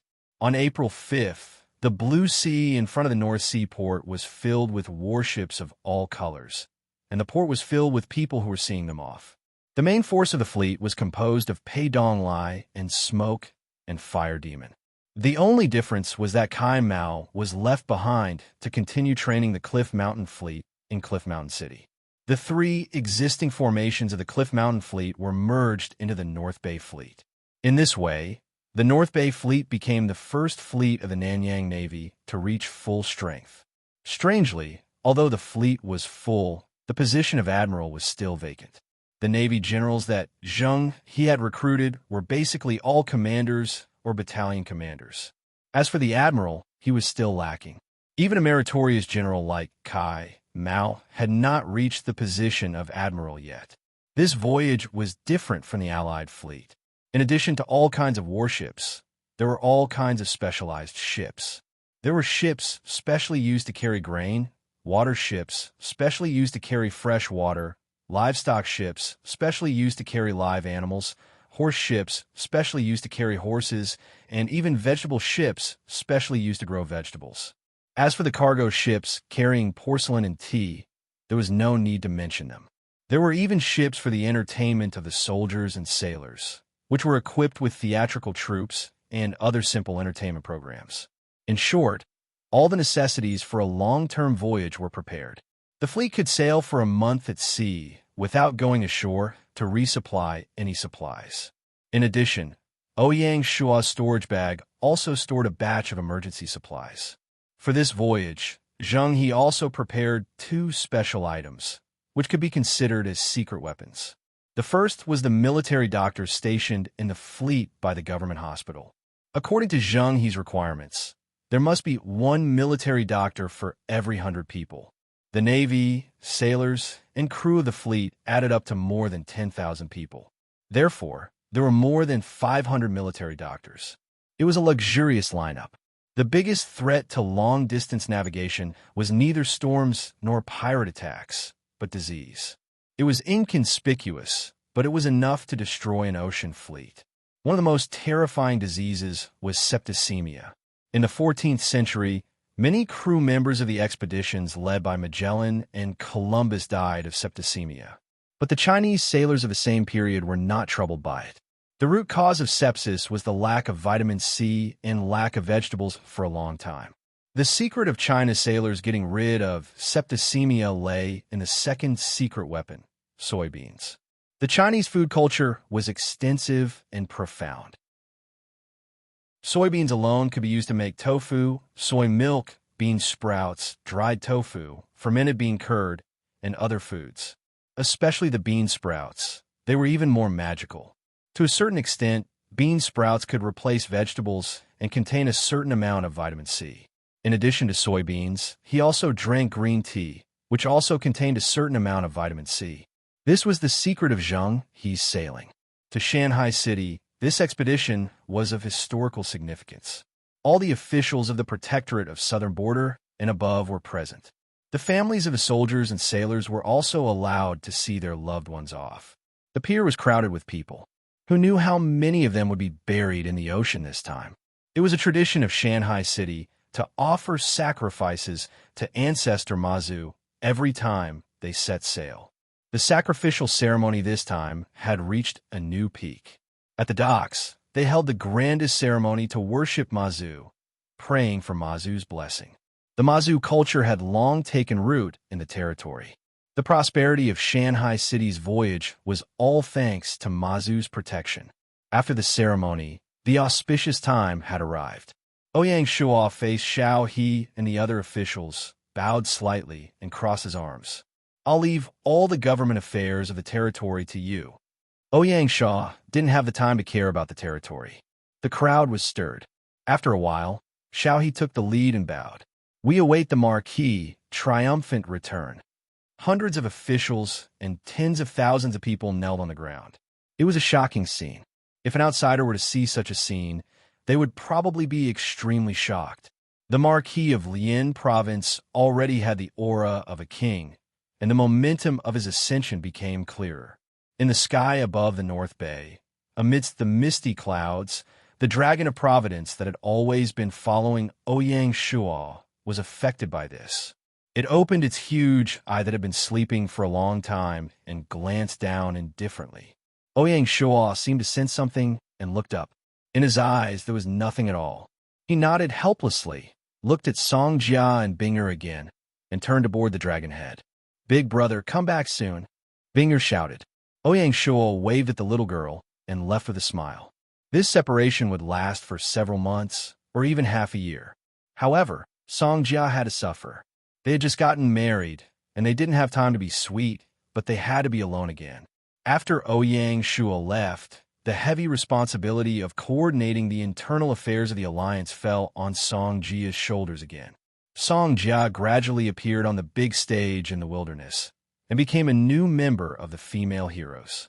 Song Jia and the others stood on the dock, watching the fleet slowly leave. In the end, the fleet turned into a black dot and completely disappeared into the sea, leaving only the surging seawater. The sea and the sky were the same, but there was no one they missed. The North Bay harbor regained its tranquility. It was already 4 to 5 months later when it became lively again. Riding on the winter monsoon, the fleet slowly left the North Bay harbor, rushing towards the unknown sea of stars. According to Zheng He's new battle formation, each warship was equipped with 10 bandits, 10 helmsmen, 20 guards, 10 planks, 10 battleships, 10 gunners, and 50 armor captains. Each armor captain was in charge of 10 soldiers. The rest of the non-warships, such as horse ships and grain ships, were similar to the warships. Therefore, a warship had around 600 people, and every 5 warships made up a century, and every 2 century made up a battalion. Therefore, on average, a Navy battalion had 5,500 soldiers and 700 crew members. A Navy formation had 4 Navy battalions, and their military strength far exceeded that of an Army division. The entire fleet's formation adopted the Swallow Spreading Wings formation. Specifically, the flagship was located at the core of the fleet, which was both safe and convenient to dispatch and command. The warships were arranged at the periphery to form an iron wall, and the non-warships were arranged inside to ensure safety. The entire fleet was like a wild goose spreading its wings, galloping in the sea. When the fleet encountered an attack, the bird-wing swallowtail formation could quickly spread out to face the enemy, and it had tactical mobility. Other than the regular lights and flags, when the fleet encountered fog, wind, or poor visibility, there were all kinds of gongs and drums to be used as signals to ensure the fleet's smooth sailing. That was why Zheng He's arrival was a qualitative change for the Nanyang Navy. Compared to the boundless sea, the Swallow, that was the ocean fleet, seemed abnormally small. On the calm surface of the sea, Little Blue would surface from time to time, feeling extremely carefree. Ouyang Shuo didn't forget to bring this overlord of the deep sea with him on this voyage. At this moment, Little Blue's body had already surpassed its father's, and it was even more ferocious and terrifying. With this spirit beast as a companion, it would probably be a lot of fun. For this voyage, other than his personal guards, Ouyang Shuo also recruited 1,000 divine guards to accompany him. The voyage along the way wasn't friendly, and there might even be a series of battles. The Navy was naturally brave when fighting on the sea, but Ouyang Shuo still trusted the divine guards when it came to fighting on land. The first few days of the voyage were still in the North Sea, so it was naturally smooth sailing. The only difference was that when they passed by the Annan Sea, Ouyang Shuo specially ordered them to take a detour. He was worried that if the Annan Sea players saw them, they might skin them alive. On the 10th of April, the fleet finally left the North Sea and officially entered the Nanyang Sea, arriving at the Spratly Islands. The islands here were like stars in the sky, and it was even more so after the game map was expanded 10 times. It was reported that the adventure-type players of Cliff Mountain City had already begun to explore this sea. Countless islands have been set up by Gaia into all kinds of strange adventure dungeons, becoming a paradise for adventurers. Not long after entering the Spratly Islands, the sea gave the fleet a show of strength. That afternoon, the weather that was sunny and sunny just a moment ago was suddenly covered with dark clouds. The dark clouds were layered on top of each other, and one couldn't see the end at all, especially on the sea. Looking from afar, the layers of dark clouds seemed to be pressing on the surface of the sea, making people feel very depressed and terrified. Between heaven and earth, the entire fleet seemed to be pressed together by the sea and the dark clouds. These two continents. The small fleet could be crushed to pieces at any time. The danger of heaven and earth made people's expressions change. A storm is coming, Zheng Yi muttered to himself. As expected, when the dark clouds covered the sky, lightning flashed and thunder suddenly sounded in the clouds. The violent lightning stuck close to the surface of the sea, splashing waves. The rumbling thunder came one after another, making people's hearts tremble. Such a dense thunder and lightning, as if the god of thunder and the goddess of lightning were patrolling here hand in hand. This thunder and lightning is unusual. Zheng Yi's face became solemn. Pass down the order. All fleets should be prepared to resist the storm, and don't slack off. Yes, Zheng Yi knew that the territorial characteristics of Shanghai City were convenient for resisting the storm at sea. Even so, it would be difficult for them to escape unscathed in such violent weather. Accompanied by lightning and thunder, a strong wind suddenly blew on the sea. The howling wind rolled up layer after layer of huge waves on the surface of the sea. The calm sea suddenly became violent. The warship on the sea, tossing up and down with the huge waves, was in danger of capsizing at any time. A huge wave came, dumping a lot of seawater on the warship. Quick, scoop out the seawater. The whole warship suddenly panicked. Chapter 6:16. Strong wind and heavy rain, lightning flashed, and thunder rumbled. Isolated and helpless, the ocean fleet was like a weak chicken, shivering under the tyranny of heaven and earth. Even the brave and fierce Greenie was scared back to the deck at this moment. The heavy rain poured down like a waterfall. Tens of thousands of crew members had to withstand the strong wind and heavy rain to bail water out of the ship. Once the rain flooded the cabin, food, meat, and other food would go moldy and spoil, and the wet cabin could easily breed diseases. As for the sunken ship, it was not a problem for the time being. Because all the ships in the fleet used advanced watertight cabin technology, a little rain would not damage the cabin. As the saying goes, when it rains, it pours. The bigger test for the ocean fleet was yet to come. Amidst the torrential rain, hundreds of giant feet suddenly rose from the turbulent sea, creating waves that were more than 10 meters high. Each of the giant feet was as thick as a person's waist, and the bigger ones were even half the size of a millstone. The huge suckers were even more clearly visible, like big meat plates. Octopus. Ouyang Shua's eyes narrowed. This time it was not one octopus, but a whole group. Roughly, there were no less than 10. These octopus are strange, Ouyang Shua muttered to himself. He only came to a sudden realization when he saw that there was a clear wound in the middle of one of the giant feet. This octopus monster was the one he encountered in the fog. It seems that it came for revenge, and it also brought a group of its kind. It's really vengeful. Ouyang Shua couldn't imagine how this octopus tracked the dragon head, and how it could endure all the way until the storm blew up on the sea, and then take advantage of the situation to attack. This level of spirituality was truly unbelievable. Ouyang Shua didn't have much time to think about the current situation. One octopus was enough to make the dragon head flustered, let alone a dozen of them. In such bad weather, the entire fleet was facing a severe test. In an instant, hundreds of crew members who were bailing water on the deck were swept into the sea, and their screams were drowned in the thunder and lightning. Life and death is a matter of moment. Greenie. Ouyang Shua pulled out the red knight sword and called out to Greenie. Howl! When little Qing heard this, it let out a howl. Instead of retreating, it advanced. In an instant, it displayed the demeanor of a spiritual beast. It completely disregarded the thunder and lightning outside as it suddenly rushed into the sea and disappeared. It must have fought with the kraken at the bottom of the sea. Ouyang Shua came to the deck with his sword and slashed wildly again. One after another, the giant legs were chopped into two by the sharp Scarlet Knight, sword, and jumped around on the deck. However, there were just too many giant feet. Just relying on Ouyang Shuo alone was a bit too weak. Unfortunately, as time passed, the wind and waves on the sea seemed to become more violent, each wave stronger than the last. Even a huge fortress ship like the Dragonhead began to sway left and right. Under such circumstances, not to mention ordinary soldiers, even the divine martial guards would find it difficult to stand firm on the deck. Besides, he had to avoid the giant feet that seemed to be everywhere. "Chen Damong," Ouyang Shuo shouted, his voice piercing through the water curtain. "Bring the sailors back to the cabin."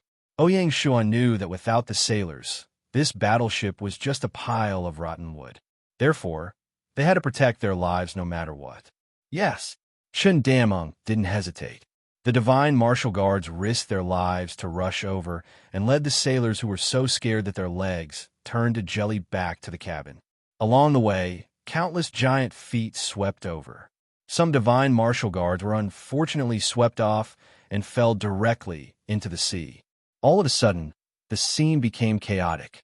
Those who could continue fighting in such a violent storm were the true elites.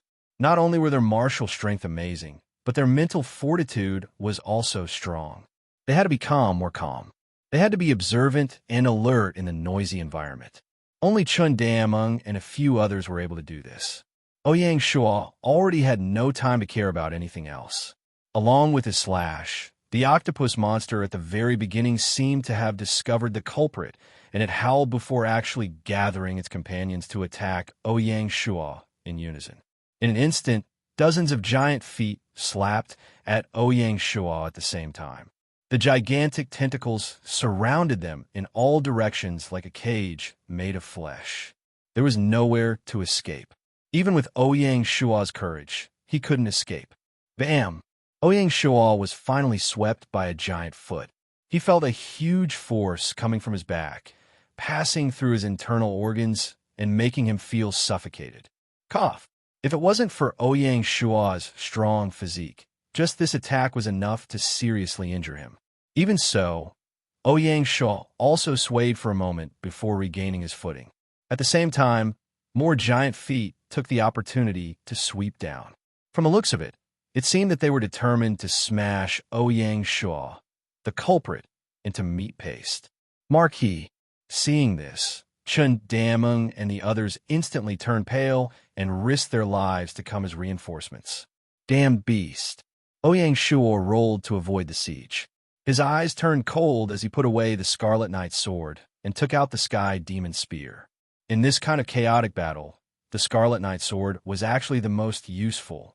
Unfortunately, the Scarlet Knight's sword didn't have any ultimate moves.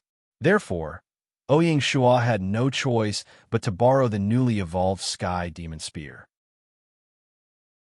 With the Sky Demon Spear in hand, Ouyang Shuo's entire temperament changed.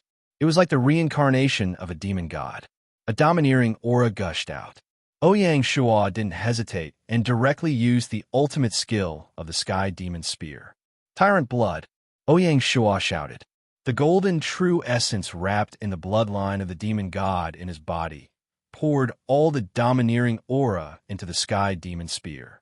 Stimulated by this, the Sky Demon Spear blossomed with dazzling black light. The golden true essence was continuously poured into it. But the Sky Demon Spear was like a bottomless pit that couldn't be filled. Seeing this, Ouyang Shuo's expression was unprecedentedly solemn. Since the Sky Demon Spear evolved on New Year's Eve and derived the ultimate skill Tyrant Blood, it was the first time that Ouyang Shuo used it. He didn't expect the conditions to be so harsh. After a full minute, Ouyang Shuo felt like a century. More than 60% of the true essence in his body had been drawn out, and the Sky Demon Spear was finally fed.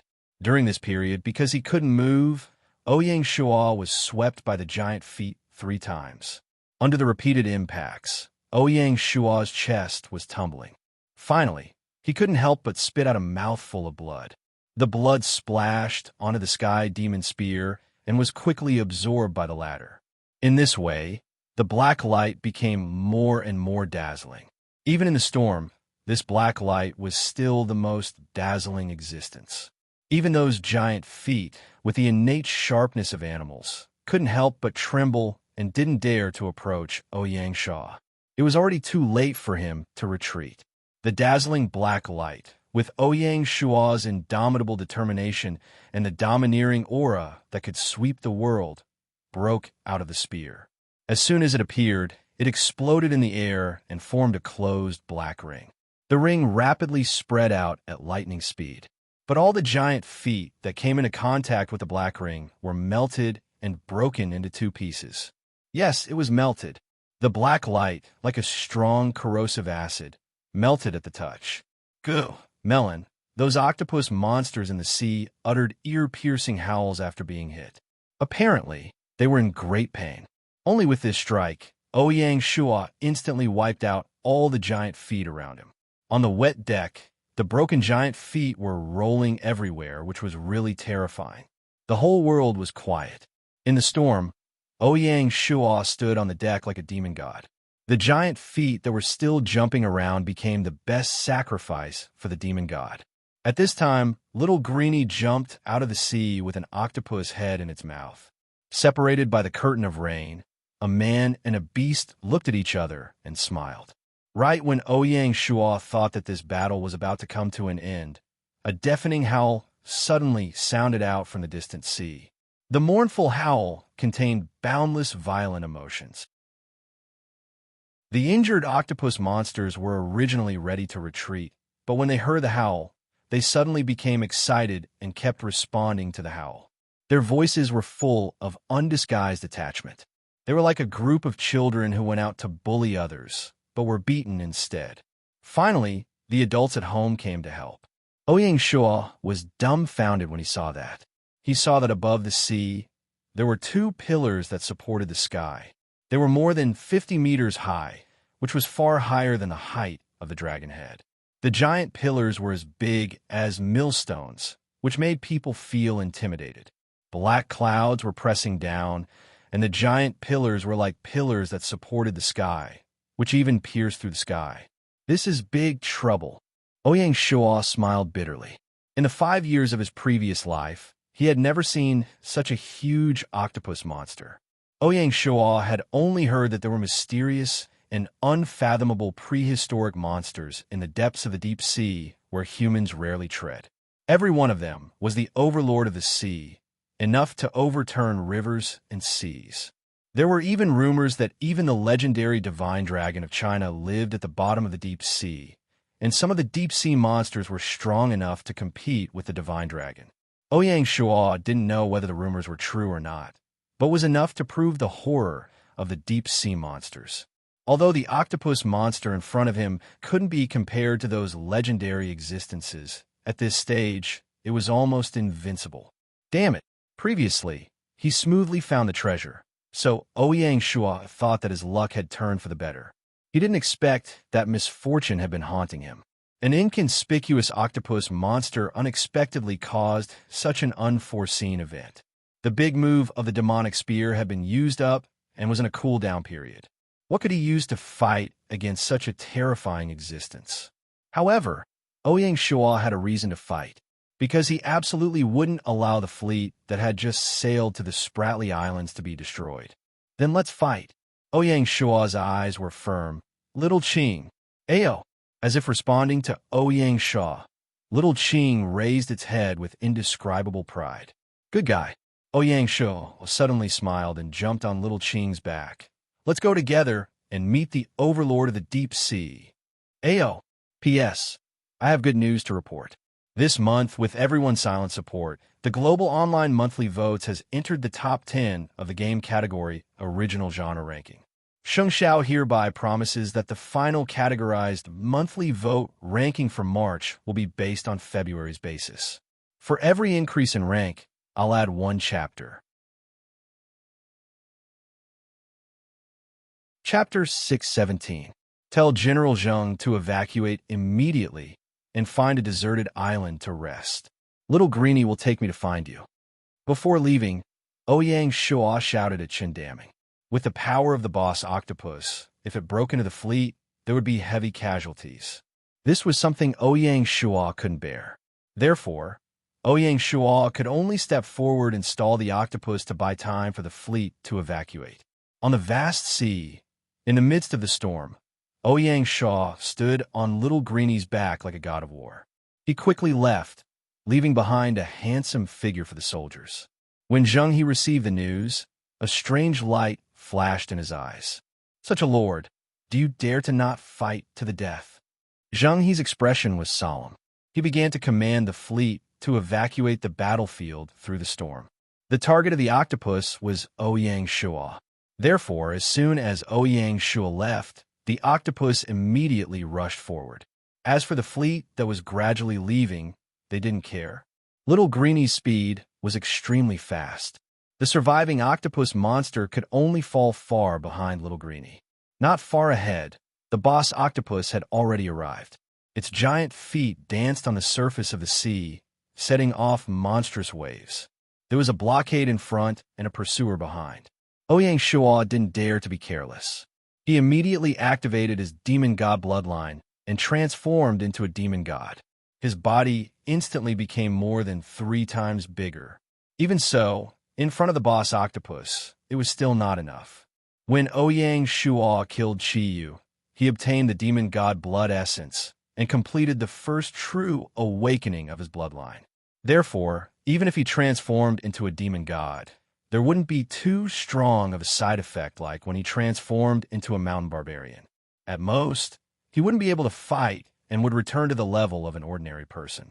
Because of this, Ouyang Shua dared to transform.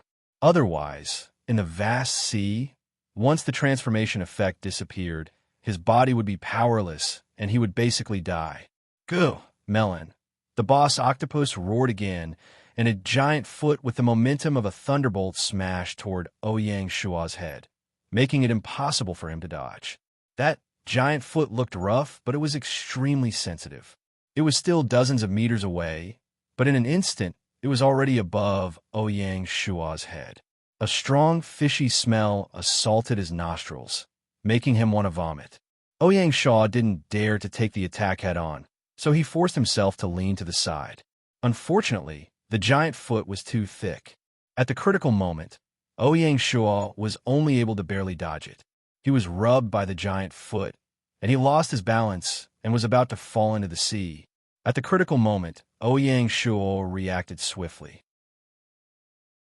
He thrust the demonic spear in his hand deeply into the giant foot, and used it as a fulcrum to hang firmly on the giant foot. The octopus boss felt like it was being tickled.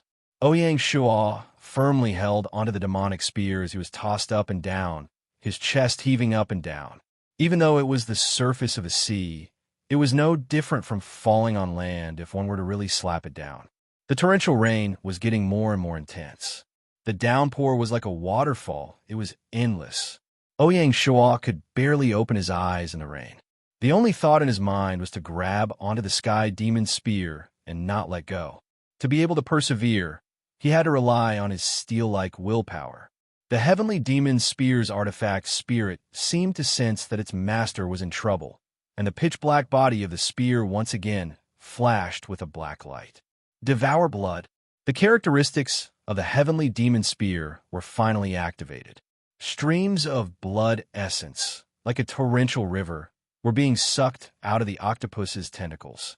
They were squeezed out of the octopus's tentacles and poured into the heavenly demon spear, disappearing in the blink of an eye. The octopus's healing ability was very strong. When the octopus's tentacles were severed, the blood vessels at the wound would contract with all their might, causing the wound to heal quickly. Therefore, the wound on the octopus's tentacles would not bleed. However, not bleeding did not mean that there was no blood. The heavenly demon spear's tyrannical power was unreasonable. Under the suction of the heavenly demon spear, all the blood essence of the octopus boss's body actually gathered towards the tentacles. Looking at the situation, the heavenly demon spear was going to suck the octopus dry. This time, the giant deep-sea monster finally felt a trace of fear. The giant foot that was already swaying up and down shook even more violently, trying to throw Ouyang Shua, the little thief, away. How could Ouyang Shuo miss such a good opportunity? He clenched his teeth, endured the pain in his chest, and firmly held onto the heavenly demon spear, not daring to relax even a bit. Seeing this, the octopus boss was enraged, and the other giant foot slammed down. The two giant feet collided with each other, and Ouyang Shuo, who was sandwiched in the middle, was hit to the point that his internal organs instantly shifted. PFFF. Ouyang Shuo finally couldn't bear it anymore, and spat out a large mouthful of blood. The blood was washed away by the rainwater and disappeared without a trace. After suffering from this impact, the strength in Ouyang Shuo's hand became weaker and weaker, and it looked like he was about to lose his grip on the heavenly demon spear. However, the octopus monster didn't stop, and the second slap followed closely behind. Feeling the north wind above his head, Ouyang Shuo clenched his teeth and used the last of his strength to pull out the heavenly demon spear. Immediately after, he fell into the sea, and his life was uncertain. The bitter seawater poured into his mouth, causing Ouyang Shuo to instantly sober up. With Ouyang Shuo's current cultivation, holding his breath in the water for half an hour wasn't a difficult thing. Taking advantage of this opportunity, Ouyang Shuo raised his head and looked towards the depths of the sea. He saw the octopus boss's huge and ugly head quietly floating in the sea. Its pair of big eyes were ice-cold and numb. At this moment, the year beast Xiaoqing swam over and caught Ouyang Shuo. If Ouyang Shuo took this opportunity to escape, the octopus boss wouldn't be able to discover him.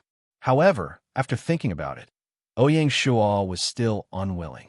He patted Xiaoqing's head and signaled it to swim towards the octopus boss's head. If he didn't get rid of this monster, it would always be a hidden danger.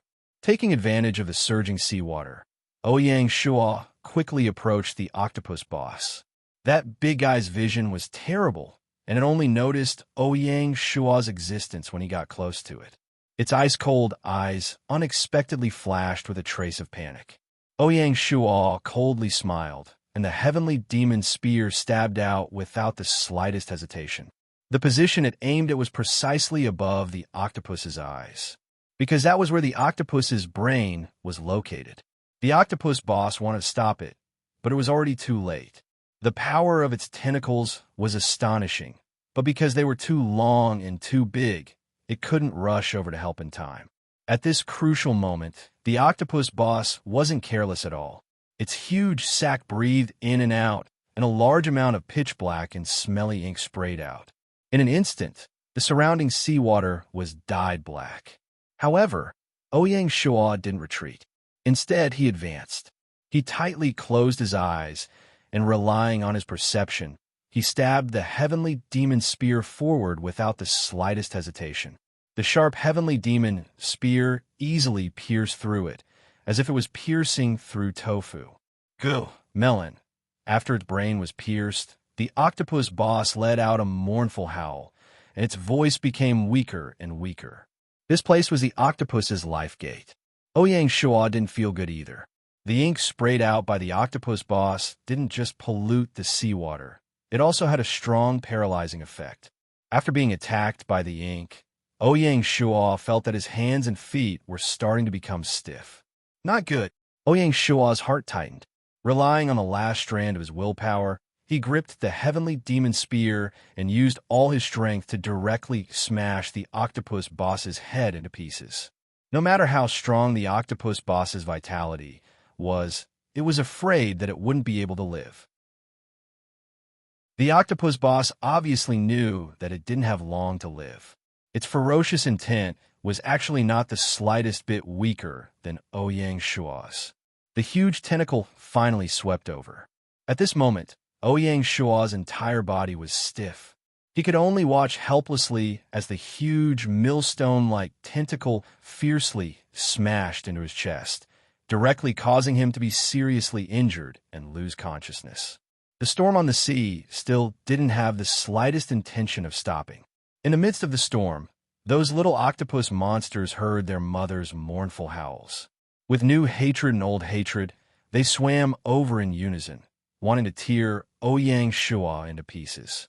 It seemed that Ouyang Shuo was about to lose his life in the sea. At the crucial moment, Greenie once again performed a miraculous feat. It carried Ouyang Shuo on its back and quickly went far away. The octopus boss's ink practically had no effect on a yin beast like Greenie.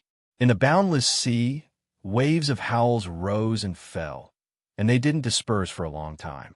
A deserted island. Sunlight. Sandy beach. Not far from the sandy beach, a young man with a resolute expression was lying on the ground. He wore armor and held a long spear in his hand.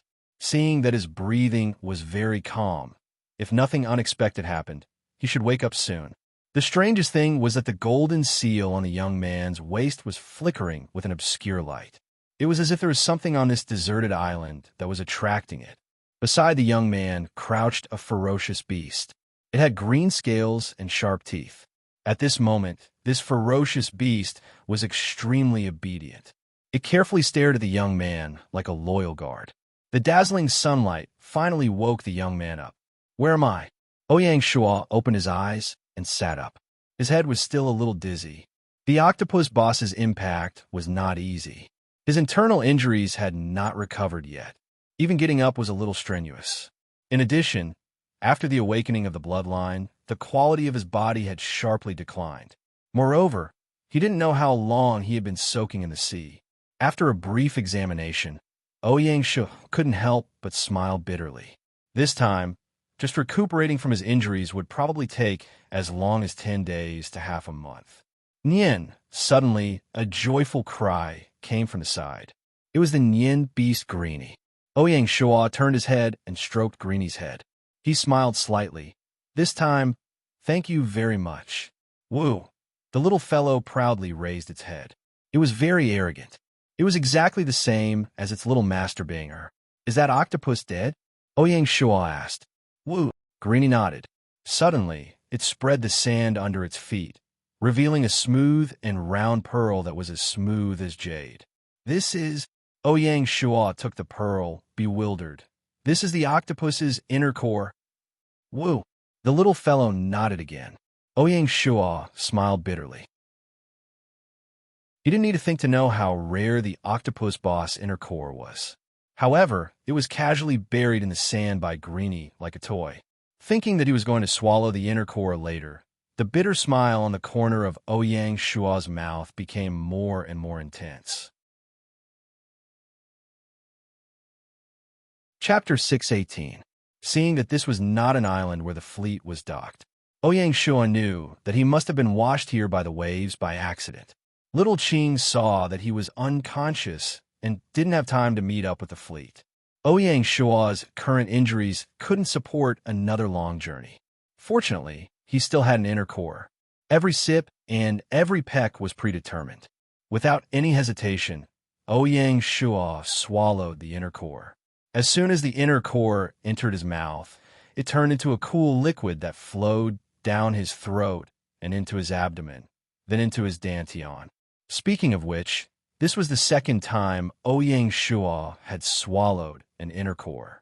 The first time was when he was at Cliff Mountain. He swallowed an inner core of an iron armor beast and activated his second talent, ice. Compared to the iron armor beast inner core, the octopus boss inner core was more than one level higher. If a level had to be determined, the iron armor beast inner core was equivalent to a gold level, while the octopus boss inner core was at least a purple gold level. There was a difference of 2 whole levels between the two. Deep sea overlords like the octopus boss would only appear in the later stages of the game. That was why Ouyang Shuo was in such a sorry state. Similarly, compared to the time when he used the inner core to break through to the 6th level of the yellow Thearchus cannon, the current Ouyang Shuo had already broken through to the 10th level of the yellow Thearchus cannon. Thus, one inner core wasn't enough to cause any qualitative changes. When the inner core entered his dantian, it was like rain after a long drought. The dried-up dantian quickly filled up at a speed visible to the naked eye.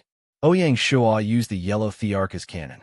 The golden true essence washed his meridians and healed his wounds. An hour later, Ouyang Shuo stopped. The injuries on his body were all healed. Not only that, even the slow-progressing yellow Thearchus cannon had improved again.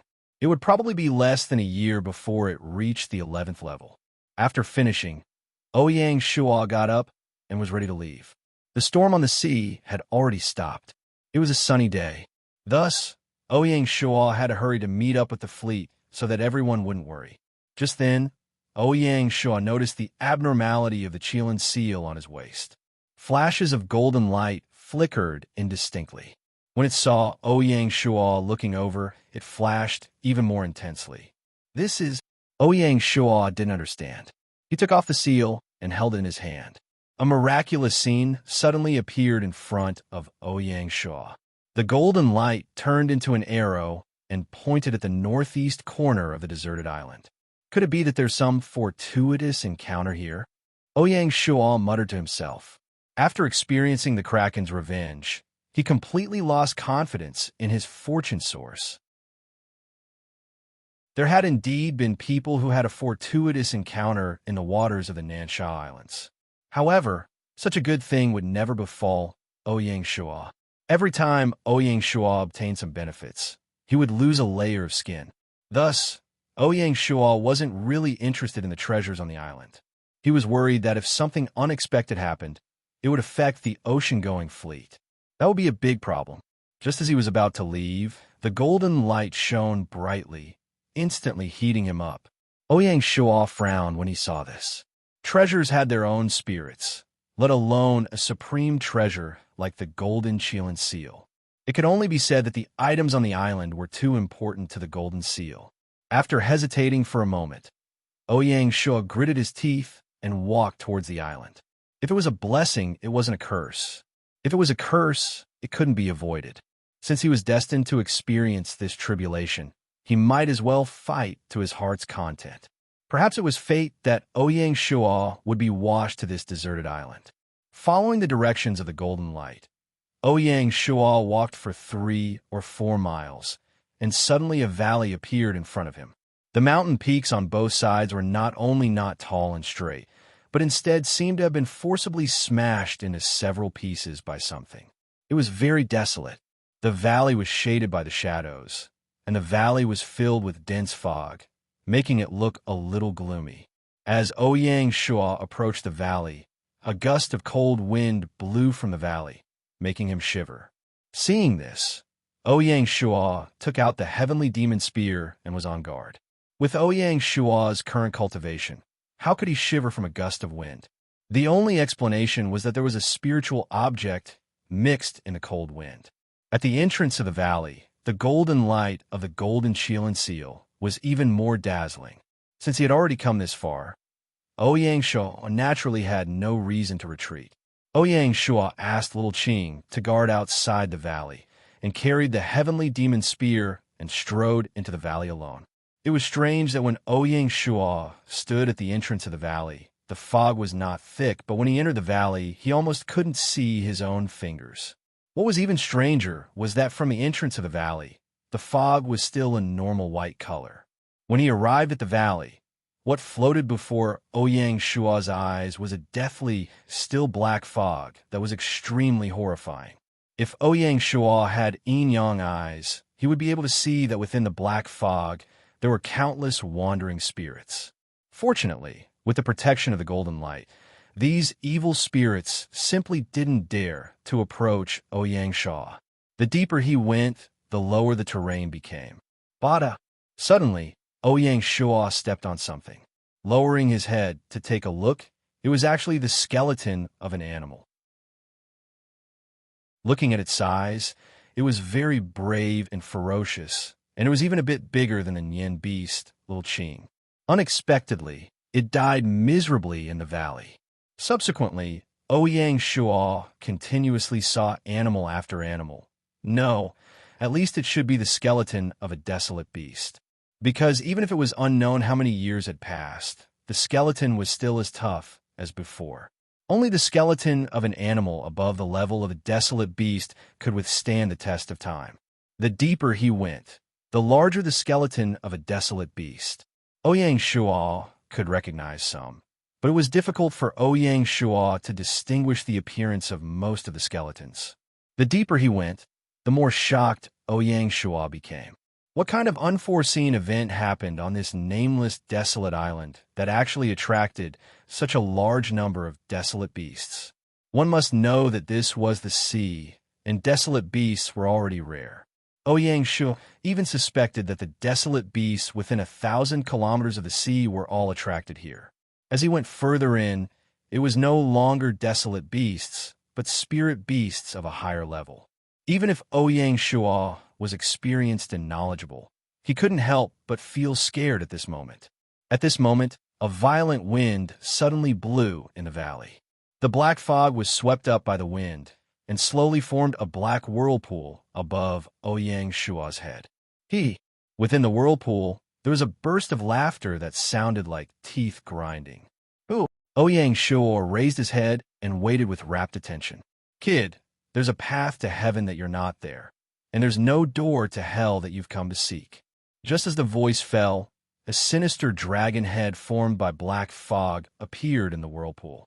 Dragons were the totem of China, and they symbolized nobility and auspiciousness. However, the black dragon in front of him had nothing to do with auspiciousness, and it was synonymous with evil. The dragon head swooped down at Ouyang Shua, and Ouyang Shua was at a loss.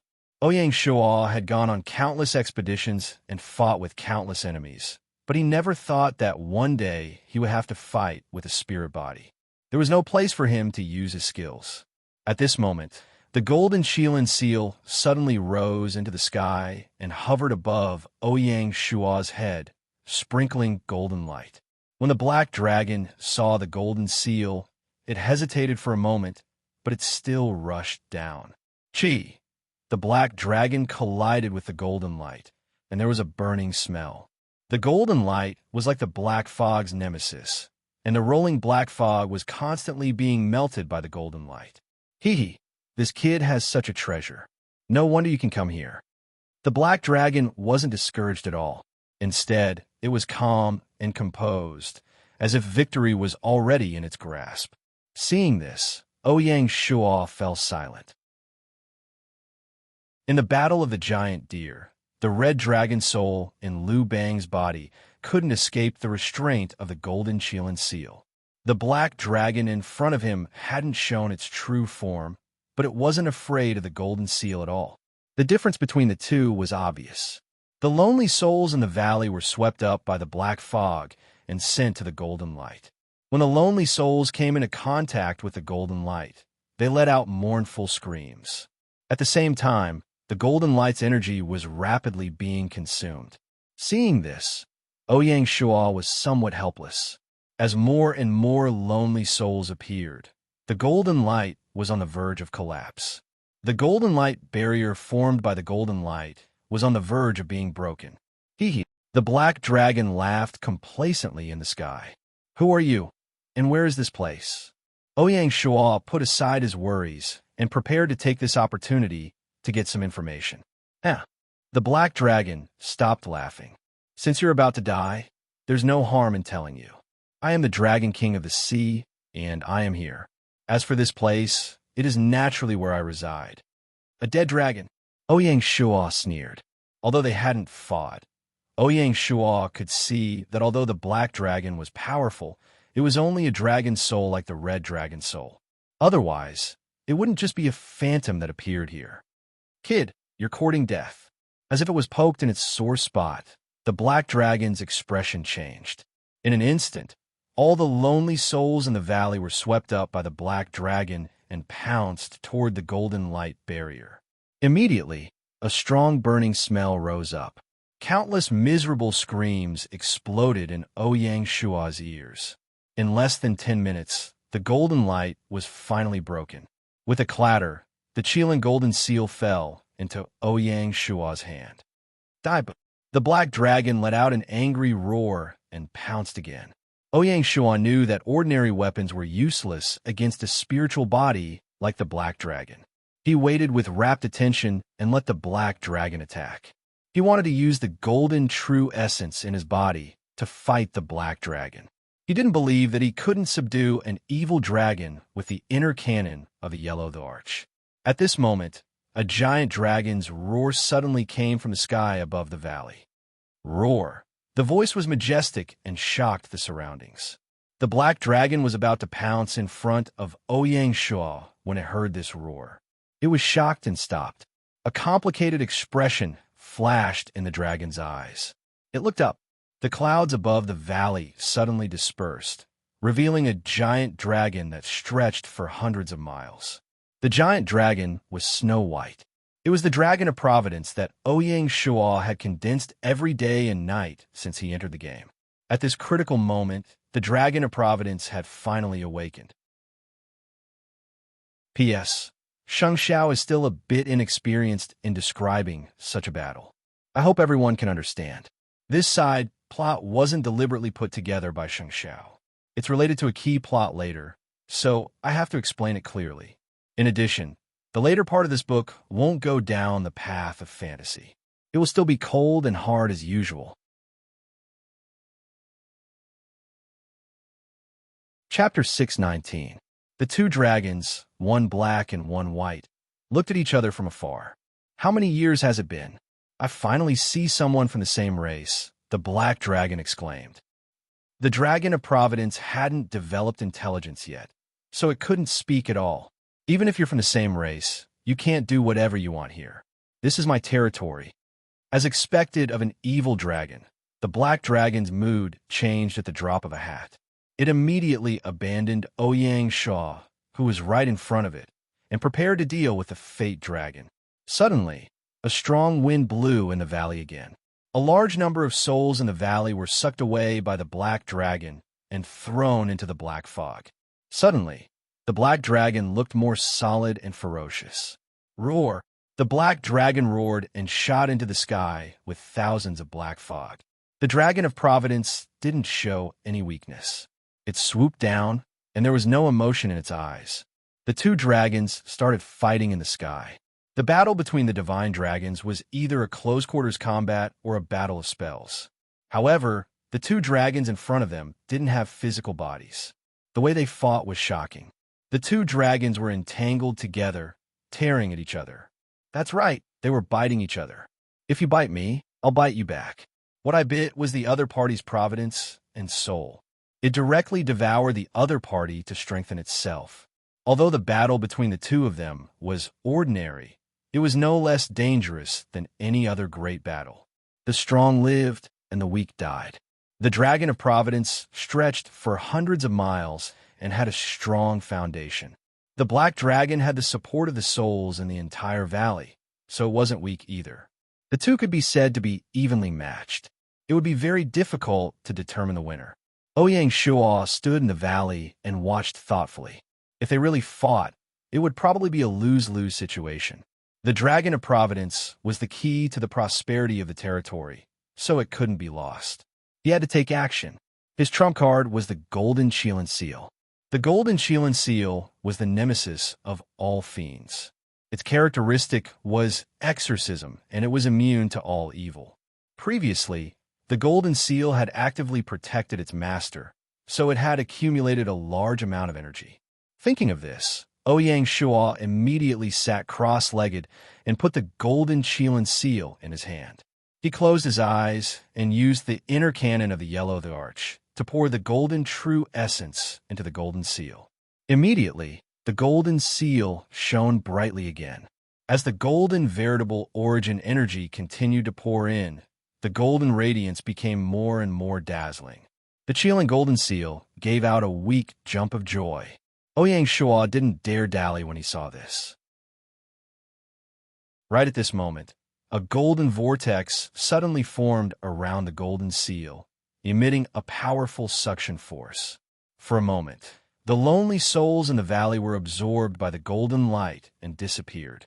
Strangely enough, this suction force was only effective on lonely souls, and it had no effect on the corpses in the valley.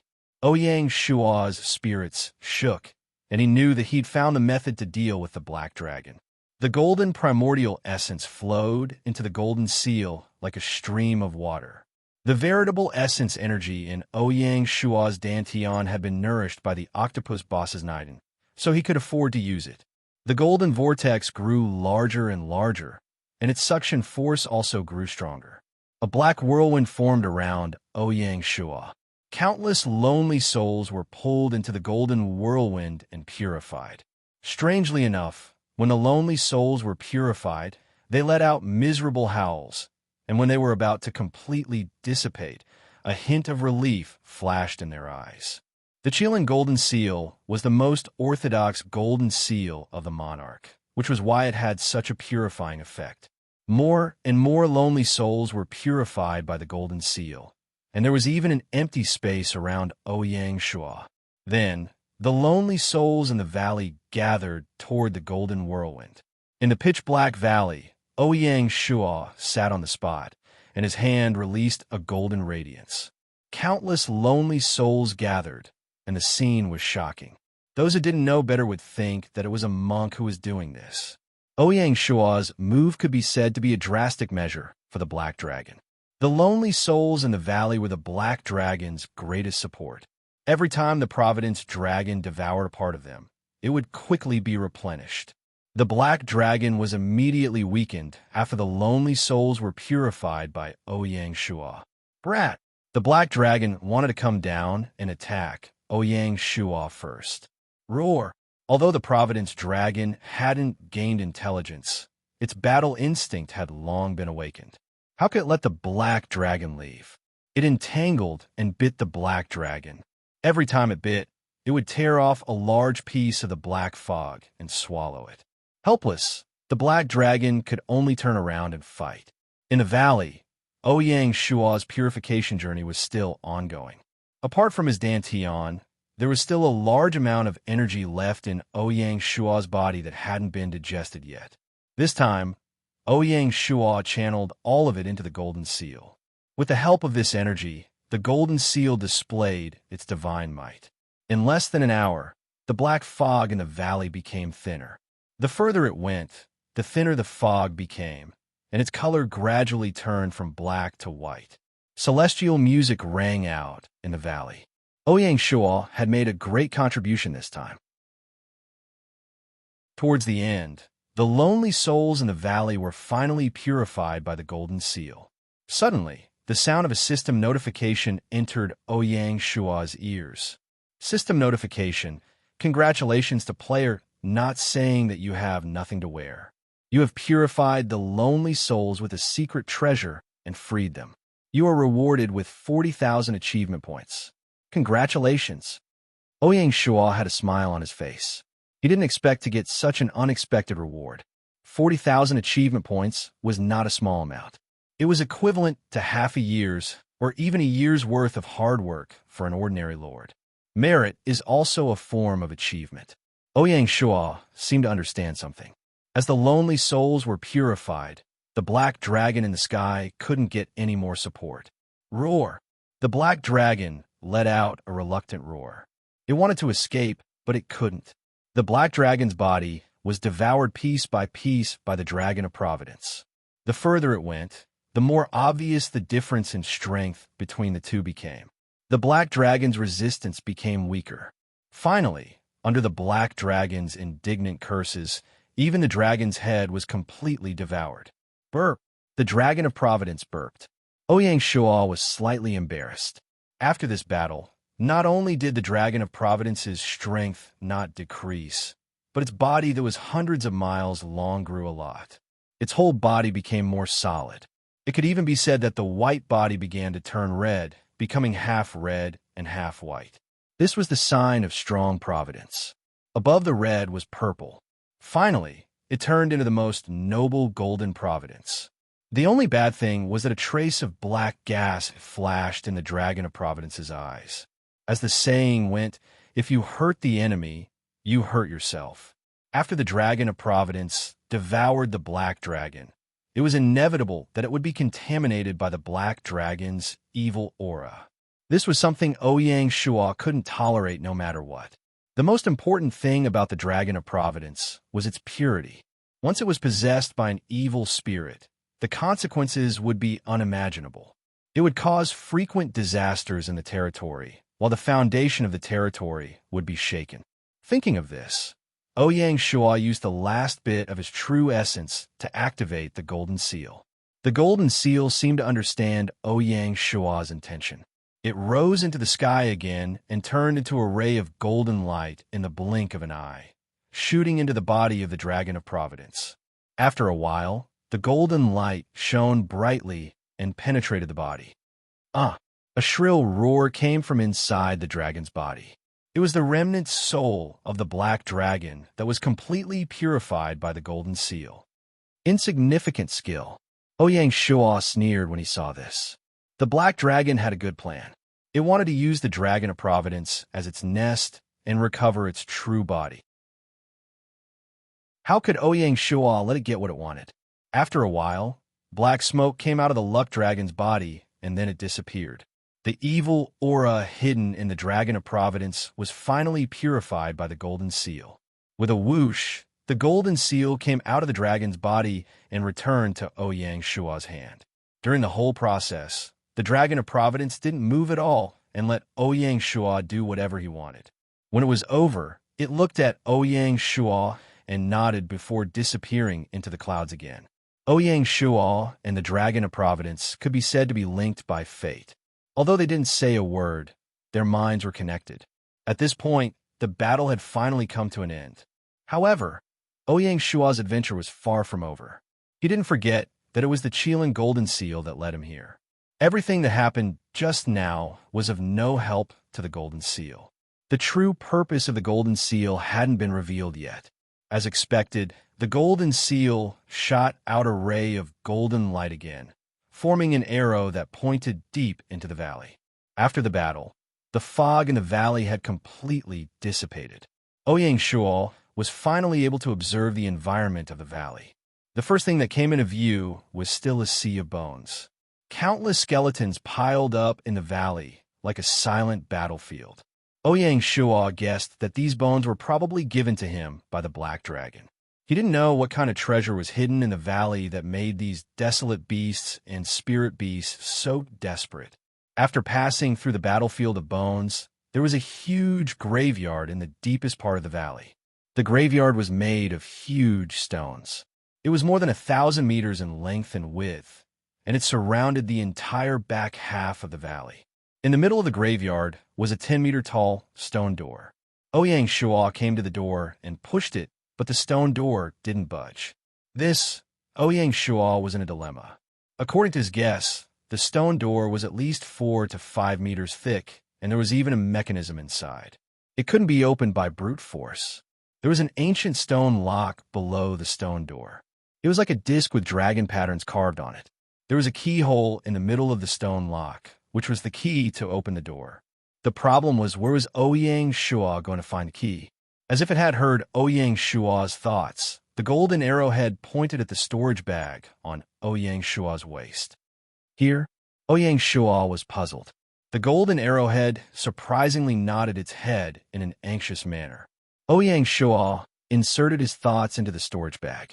Following this, the contents of the storage bag were displayed in his mind. What came into view were countless resources.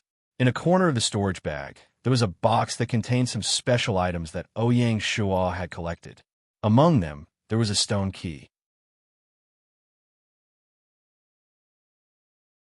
Chapter 620. The stone key in Ouyang Shua's storage pouch was found at the bottom of the chest when he seized the treasure from the North Bay. He didn't expect that this key was the key to the Dragon Tomb. Fortuitous encounters were hard to explain. If Ouyang Shua didn't search for the treasure before the voyage, then he would only have the fortuitous encounter, but not the method to get started. Ouyang Shua took out the key, inserted it into the lock, and twisted it. Kacha! The sound of gears turning could be heard, and the thick stone door slowly rose. A rotten smell assaulted his nostrils. The mysterious Dragon Tomb was revealed in front of Ouyang Shua. Ouyang Shua took out a torch and stepped into the Dragon Tomb. The golden light of the golden seal became more and more lively. Whoosh! As soon as Ouyang Shua entered the tomb, rows of oil lamps lit up on both sides, instantly illuminating the tomb. The oil lamps were automatically ignited with the help of the white phosphorus. It wasn't anything special.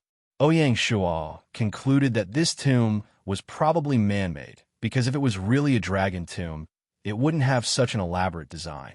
After passing through a section of the tomb, he arrived at the main hall. The entire hall was more than 700 meters long, almost occupying more than 90% of the entire tomb. The most eye-catching thing was a huge dragon skeleton that was more than 600 meters long. If Ouyang Shuo's guess was right, this skeleton should be the body of the black dragon.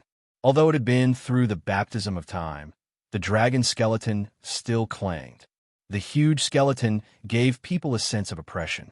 How could the might of a divine dragon be ordinary? Opposite the dragon skeleton, there was another skeleton, but it was much smaller, only a little bigger than the Nianbi Shaoqing. In comparison, it was very inconspicuous. Just from the size of the skeleton, it should be a ferocious beast similar to the Nian beast, but not a dragon. No matter how Ouyang Shuo looked, he couldn't guess the origin of the skeleton. It was strange for such a skeleton to appear in the dragon tomb. "Little friend, you're finally here." Suddenly, a deep and weak voice came from the hall. "Who?" Ouyang Shuo was shocked. Could it be that there was a dragon soul in the tomb? If that was the case, it would be a big deal. At this moment, Ouyang Shuo's primordial energy was almost depleted, and he couldn't fight back. "Little friend, don't panic. I don't mean any harm." The same voice sounded again. "Who exactly are you?" Ouyang Shuo asked. At this time, the golden Shilin seal's golden light expanded and pointed at the small skeleton. "It's him." Ouyang Shuo was surprised and bewildered. "Exactly." An ancient voice rang out. "To be honest, I am a green jade Shilin. I have been following the evil dragon here. After a battle, both sides suffered heavy losses, and one of them died." "Kirin?" Ouyang Shuo's eyes lit up. He immediately concluded that this Qilin was what had attracted the golden Qilin seal. One must know that the golden Qilin seal was currently in a half-sealed state. The condition for undoing the seal was the infusion of the Qilin's soul. In front of him, wasn't it a Qilin's soul? He could only say that everything was up to fate. Ouyang Shuo was still feeling conflicted about where he could find the legendary Qilin to remove the golden seal. Because without this golden seal, establishing a country would be a joke. You can wear out iron shoes in fruitless search, but find it by chance without even looking for it. Just who built this tomb? It doesn't look like a dragon tomb. Ouyang Shuo steadied his mind and asked carefully. In order to unseal the golden Qilin seal, the Qilin spirit had to be willing. That was why Ouyang Shuo wanted to get closer to it and understand the situation first. "Would you like to listen to a story?" The old Qilin asked. "I'm all ears." To be honest, it was quite horrifying to talk to a skeleton. In ancient times, the dragon clan appeared on the shores of the South Sea. One day, a black dragon was born in the dragon clan. It was seen as an ominous being and was chased away from the clan. The black dragon was chased away and endured humiliation. When it grew up, it became eccentric. However, the black dragon still had some luck. One day, it found a spirit vein on a deserted island. "Spirit vein?" Ouyang Shuo asked. In the era of cold weapons, did spirit veins really exist? To a divine dragon, spirit veins are the best cultivation resource. A divine dragon lives in spirit veins. When their spirit fuses with the vein, the spirit veins will gradually transform into dragon veins. However, treasures like spirit veins are naturally coveted by others. The skeletons you saw when you came in just now were desolate beasts and spirit beasts that were killed by the black dragon. Ouyang Shuo understood. However, killing is the easiest way to lose one's nature. As it killed, the black dragon's eccentric personality became more and more extreme. It became bloodthirsty. It purposely attracted desolate beasts here and killed them cruelly. Not only that, the black dragon disobeyed the rules of the dragon clan. It entered the human world and robbed humans to build a palace for it. In other words, this is not a dragon tomb, but a dragon palace. Ouyang Shuo asked. That's right, it is a dragon palace. Not only that, the entire valley was engraved with arrays by the black dragon. As the black dragon continued to do evil, the The sea within thousands of miles became restless. The Chelan sighed. It's my fate.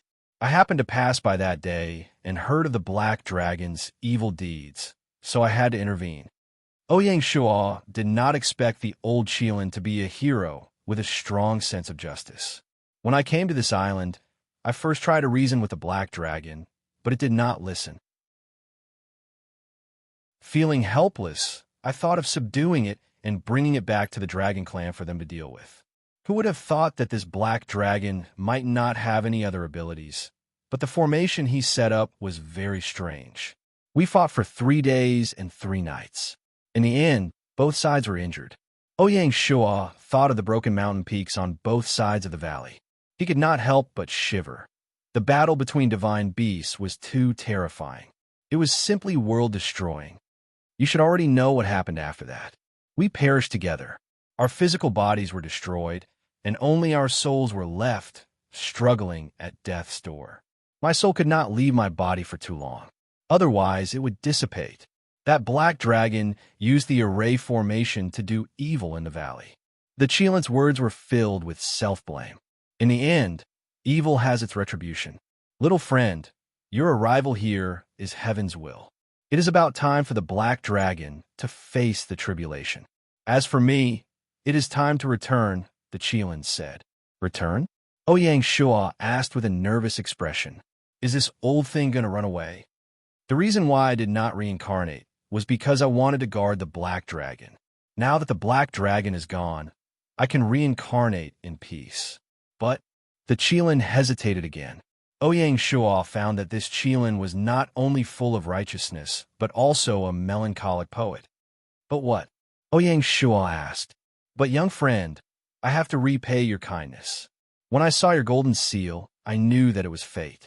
It was not a coincidence that I came to this sea, the Chelan explained. This old man was getting more and more mysterious. Everything was related to fate. Senior, you mean you're willing to live in the golden seal?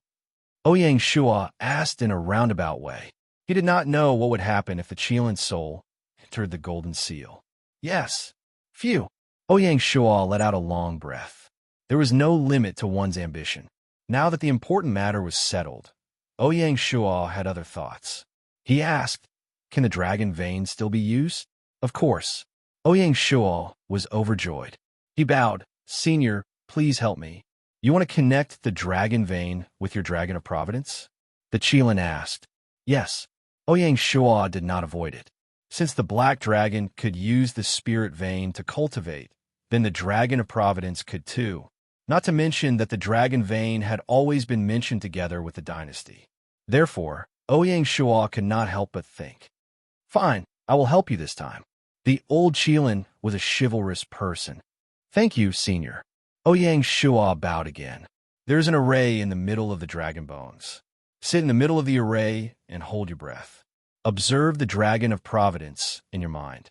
Leave the rest to me, the Chelan said. Ouyang Shuo nodded and did as he was told. The array was very eye-catching. Ouyang Shuo found it immediately. He sat down cross-legged and held his breath. The scene of the battle between the dragon of providence and the Black Dragon suddenly appeared in his mind.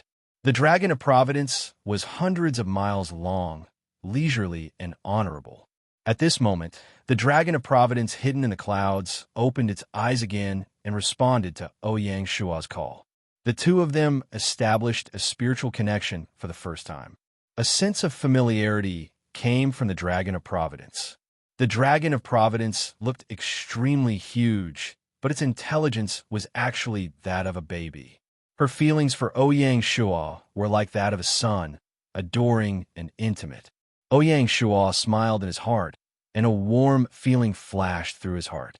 At this moment, a powerful stream of qi gushed out from the formation below Ouyang Shuo and entered his body, cleansing his meridians. Ouyang Shuo didn't dare to delay and circulated his true essence with all his might. Strangely enough, the spiritual energy suddenly disappeared after flowing into Ouyang Shuo's dantian through his meridians. At the same time, the spiritual energy appeared in the sky and entered the dragon of providence. It was endless. Ouyang Shua's meridians were cleansed by the spiritual energy and became even more resilient. His originally wide meridians were slowly widened. Some small veins also appeared under the washing of the spiritual energy. The inner cannon of the yellow arch was advancing at a speed visible to the naked eye and was about to break through to the 11th level. Ouyang Shua had benefited a lot from this. Such a fortuitous encounter was indeed difficult to come by since ancient times. Of course, the one who benefited the most was the Dragon of Providence in the sky. After the spiritual energy entered its body, the entire Dragon of Providence was condensing at a speed visible to the naked eye. What was more terrifying was that the Dragon of Providence was originally half white and half red. Under the washing of the spiritual energy, it quickly turned pure red. In less than an hour, 2/3 of the Dragon of Providence had turned red. Ouyang Shua sat cross-legged and felt that the spiritual energy under him didn't show any signs of drying up. After an hour, it was still flowing into Ouyang Shua's body like a raging river. Ouyang Shua's meridians suddenly felt swollen and painful. Chapter 621. Above the clouds, the Dragon of Providence was nourished by the spiritual qi and became more and more vigorous. Wisps of white providence were turning pure red at a speed visible to the naked eye. It was about to turn pure red. Ouyang Shua, who was in the dragon tomb, felt somewhat bitter. The meridians in his body were like rivers, and the surging spiritual qi was the river water. The river water would wash away the river, widen it, but it would also put a great burden on it. It was about to burst. Ouyang Shua was horrified, and he endured pain that ordinary people couldn't understand. While concentrating on connecting with the Dragon of Providence, he circulated the yellow Thearch's cannon of internal medicine with all his might in an attempt to get rid of this pain. In front of the river of spiritual qi, the golden true essence was like a small stream that slowly flowed along the river of spiritual qi, repairing the swelling pain in his meridians and making them more resilient. During this process, the golden true essence would inevitably devour some spiritual qi and strengthen itself. Just like that, Ouyang Shua's cultivation became more and more vigorous. It was painful but happy. Half an hour later, the Dragon of Providence finally turned pure red, but its body didn't expand. Instead, it shrank by more than half and became more solid and heavy. The sound of a system notification sounded in Ouyang Shua's ears. System notification. Congratulations to player, not say you have nothing. Your Dragon of Providence has evolved to the second stage, Red Dragon. The territory's providence has greatly increased, and the weather is favorable. You will be rewarded with 10 points of fortune as encouragement. Ouyang Shua's face was full of tears. His fortune was finally not holding him back. From the looks of it, the so-called fortune affecting the Lord's fortune could only be realized when the Dragon of Providence advanced.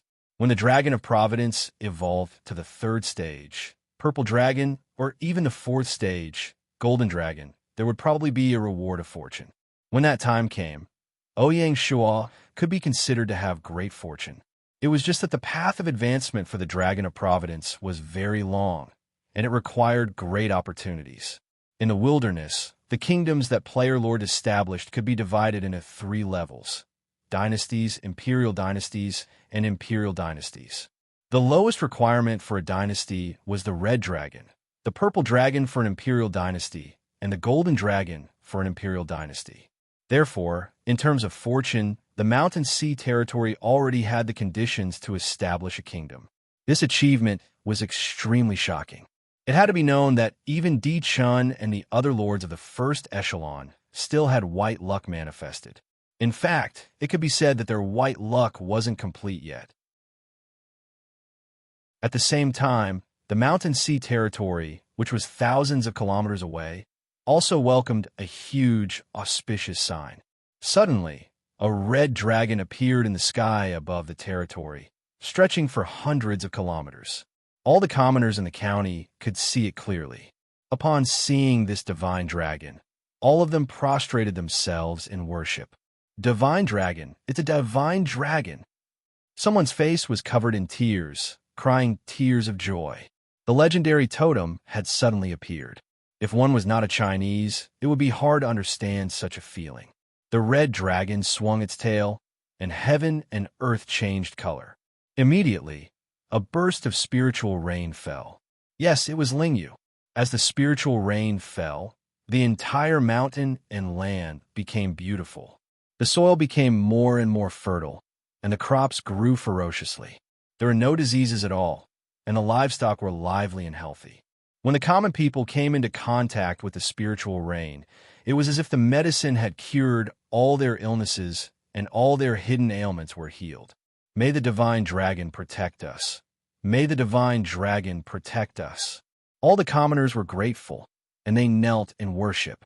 When the soldiers came into contact with the spiritual rain, not only were their injuries healed, but their strength also increased. Some of the soldiers even directly advanced on the spot under the nourishment of the spiritual rain. In just a short while, the army of Mountain Sea City had more than 100 mid-grade generals and more than 10 high-grade generals. Bai Qi, Han Exen, and the other generals looked up at the sky with awe-inspiring expressions. Under the nourishment of the spiritual rain, all of the citizens in the territory felt strong and refreshed. Their minds became sharper and sharper. In an instant, the overall strength of the territory increased to another level. In Southwest University China Hall, Jiang Shang looked at the divine dragon in the sky with a distant and unfathomable gaze. Such an auspicious sign could only be described as a miracle. The territory's popular support instantly increased by 2 points, reaching a terrifying peak of 99 points. According to Gaia's settings, if the popular support reached the maximum value of 100 points, there would be unexpected rewards. Mountain Sea City once again shocked the wilderness. Ouyang Shua also benefited greatly. Just as the Dragon of Providence was advancing, the yellow Thearka's inner cannon finally broke through to the 11th level. In less than an hour, it had saved him a year's worth of hard work. The yellow Thearka's inner cannon had a total of 12 levels. Ouyang Shua was only 1 level away from mastering it to the peak. Of course, the last level was also the most difficult level. Once it was mastered, he would be completely reborn. According to Ouyang Shua's estimation, it would be difficult to achieve without 2 years of hard work. Other than that, Ouyang Shua had to start paying attention to the whereabouts of the next cultivation method. The yellow Thearka's inner cannon, Qi Nurturing Chapter, was the first of the top combination cultivation methods in the China region. The second cultivation method was also hidden in the battle map. Ouyang Shua had to plan ahead. Otherwise, his path of cultivation would be severed. The second cultivation method was called the Yellow Quartz Interior Scripture. It was also a Taoist scripture. It was set in the Wei, Jin, and Northern and Southern dynasties by Gaia. Therefore, it would only appear in the 7th battle. With the breakthrough of the yellow Thearka's inner cannon, Ouyang Shua's strength had directly soared from the strength of 6 bulls to the strength of 9 bulls.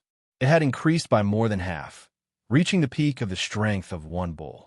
Once he broke through to the 12th level, Ouyang Shua would obtain the strength of 9 bulls and 2 tigers.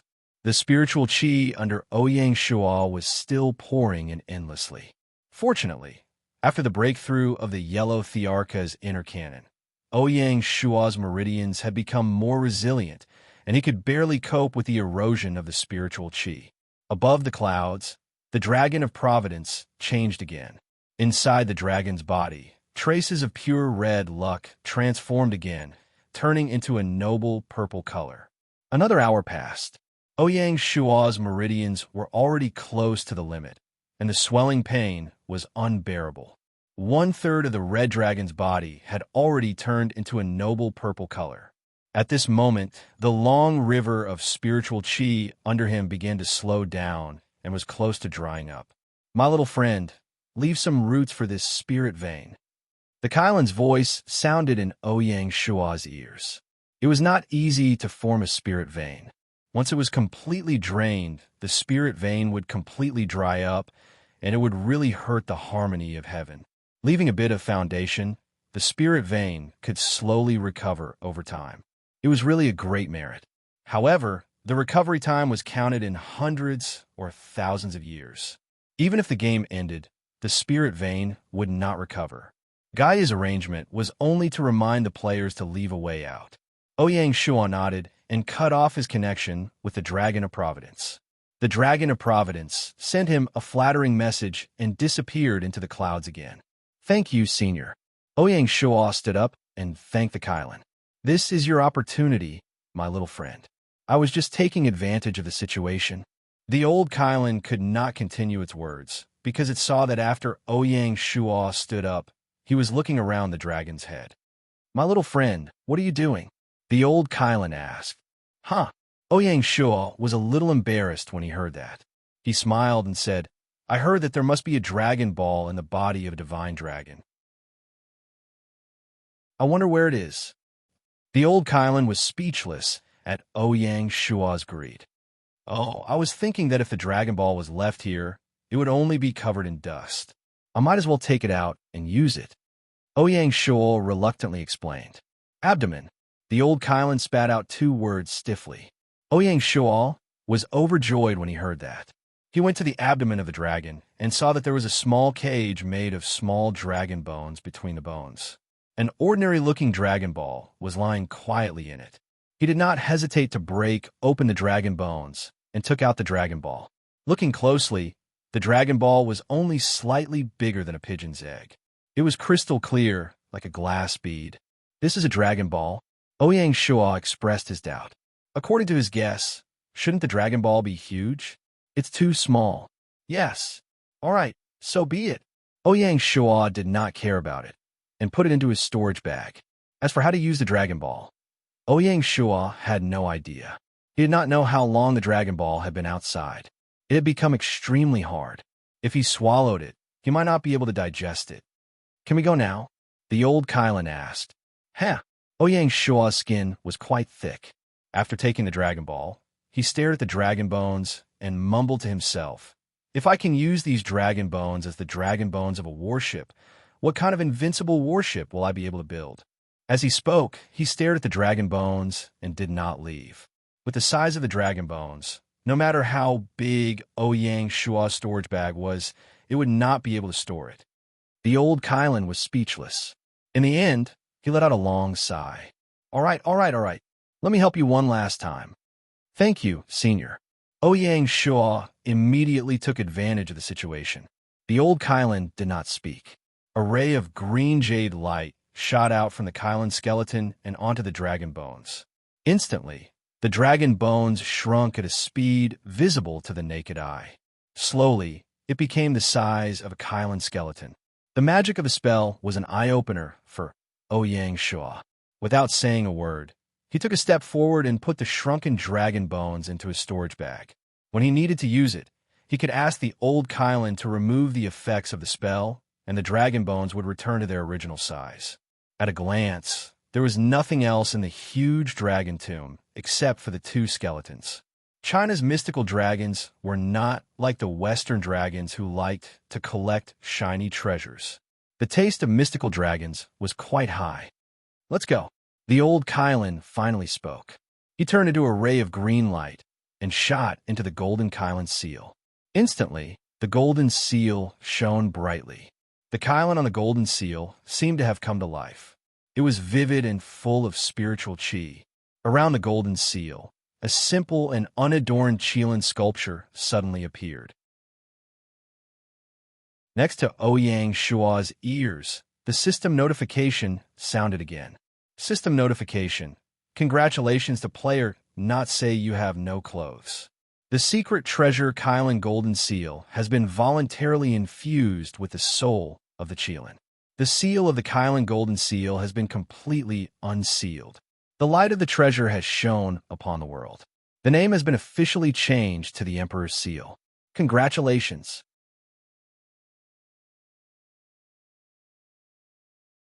Chapter 622. As soon as the system notification ended, Ouyang Shuo eagerly checked the Emperor's Seal's attributes. Name: Emperor's Seal, God level. Type: Heirloom. Characteristics: Demon suppression and exorcism, untainted by all evils. Demon's retreat. Characteristics: Guarding the territory. The territory under the Lord's jurisdiction is no longer limited by the size of the territory. Wherever the vanguard of the army was, it was a place guarded by the Imperial Seal, protected and acknowledged by the Imperial Court. Characteristics: Marquis. Increases the popularity of the territory by 10. Characteristics: Providence shelter. With the power of an emperor, it guides the providence of the territory and the hearts of the people to protect them. Evaluation: This is a completely unsealed Imperial Seal. It has been infused with the Guardian Kylan's soul and can suppress the destiny of country. It is a supreme treasure, a secret treasure that must be used to establish a country. To be honest, Ouyang Shua was slightly disappointed after checking the attributes. The Imperial Seal's level was successfully promoted to the divine rank. The problem was that the Imperial Seal's attributes, aside from some changes to its description, did not increase significantly. Ouyang Shua reckoned that the Imperial Seal would only show its true might when the country was truly founded. Ouyang Shua placed the old Qilin skeleton into his interspatial pouch. Then, without any reluctance, he turned around and left the dragon tomb. Walking out of the valley, little Qing was still faithfully waiting there. "Let's go back." Ouyang Shua smiled. As the sun set, a man and a beast slowly disappeared from the edge of the deserted island. On a nameless island in the waters of the Nansha Islands. The ocean-going fleet led by Zheng, he had already rested here for 3 days. For 3 whole days, there was still no news of the Marquis, the soul of the fleet. The entire fleet was immersed in an extremely depressing atmosphere. The previous storm, coupled with the Kraken's attack, caused the fleet to lose more than 500 people. Some of the resources carried by the fleet were also soaked in the seawater and could no longer be used. What was more serious was that some of the members of the fleet suddenly contracted a disease that was prevalent at sea. The entire team of military doctors busied themselves until they were dizzy. Only then did they manage to bring the illness under control. After all, it was the first time for many of the crew members of the fleet to go on an ocean voyage. It was inevitable that they would not be able to adapt to the environment. The fleet was still able to operate normally after a series of attacks. And it was all because of Commander-in-Chief Zheng, his strong will that supported it. Now, even Zheng, he could not hold on much longer. An intense argument broke out in the temporary tent of the Supreme Commander. "I can't wait any longer.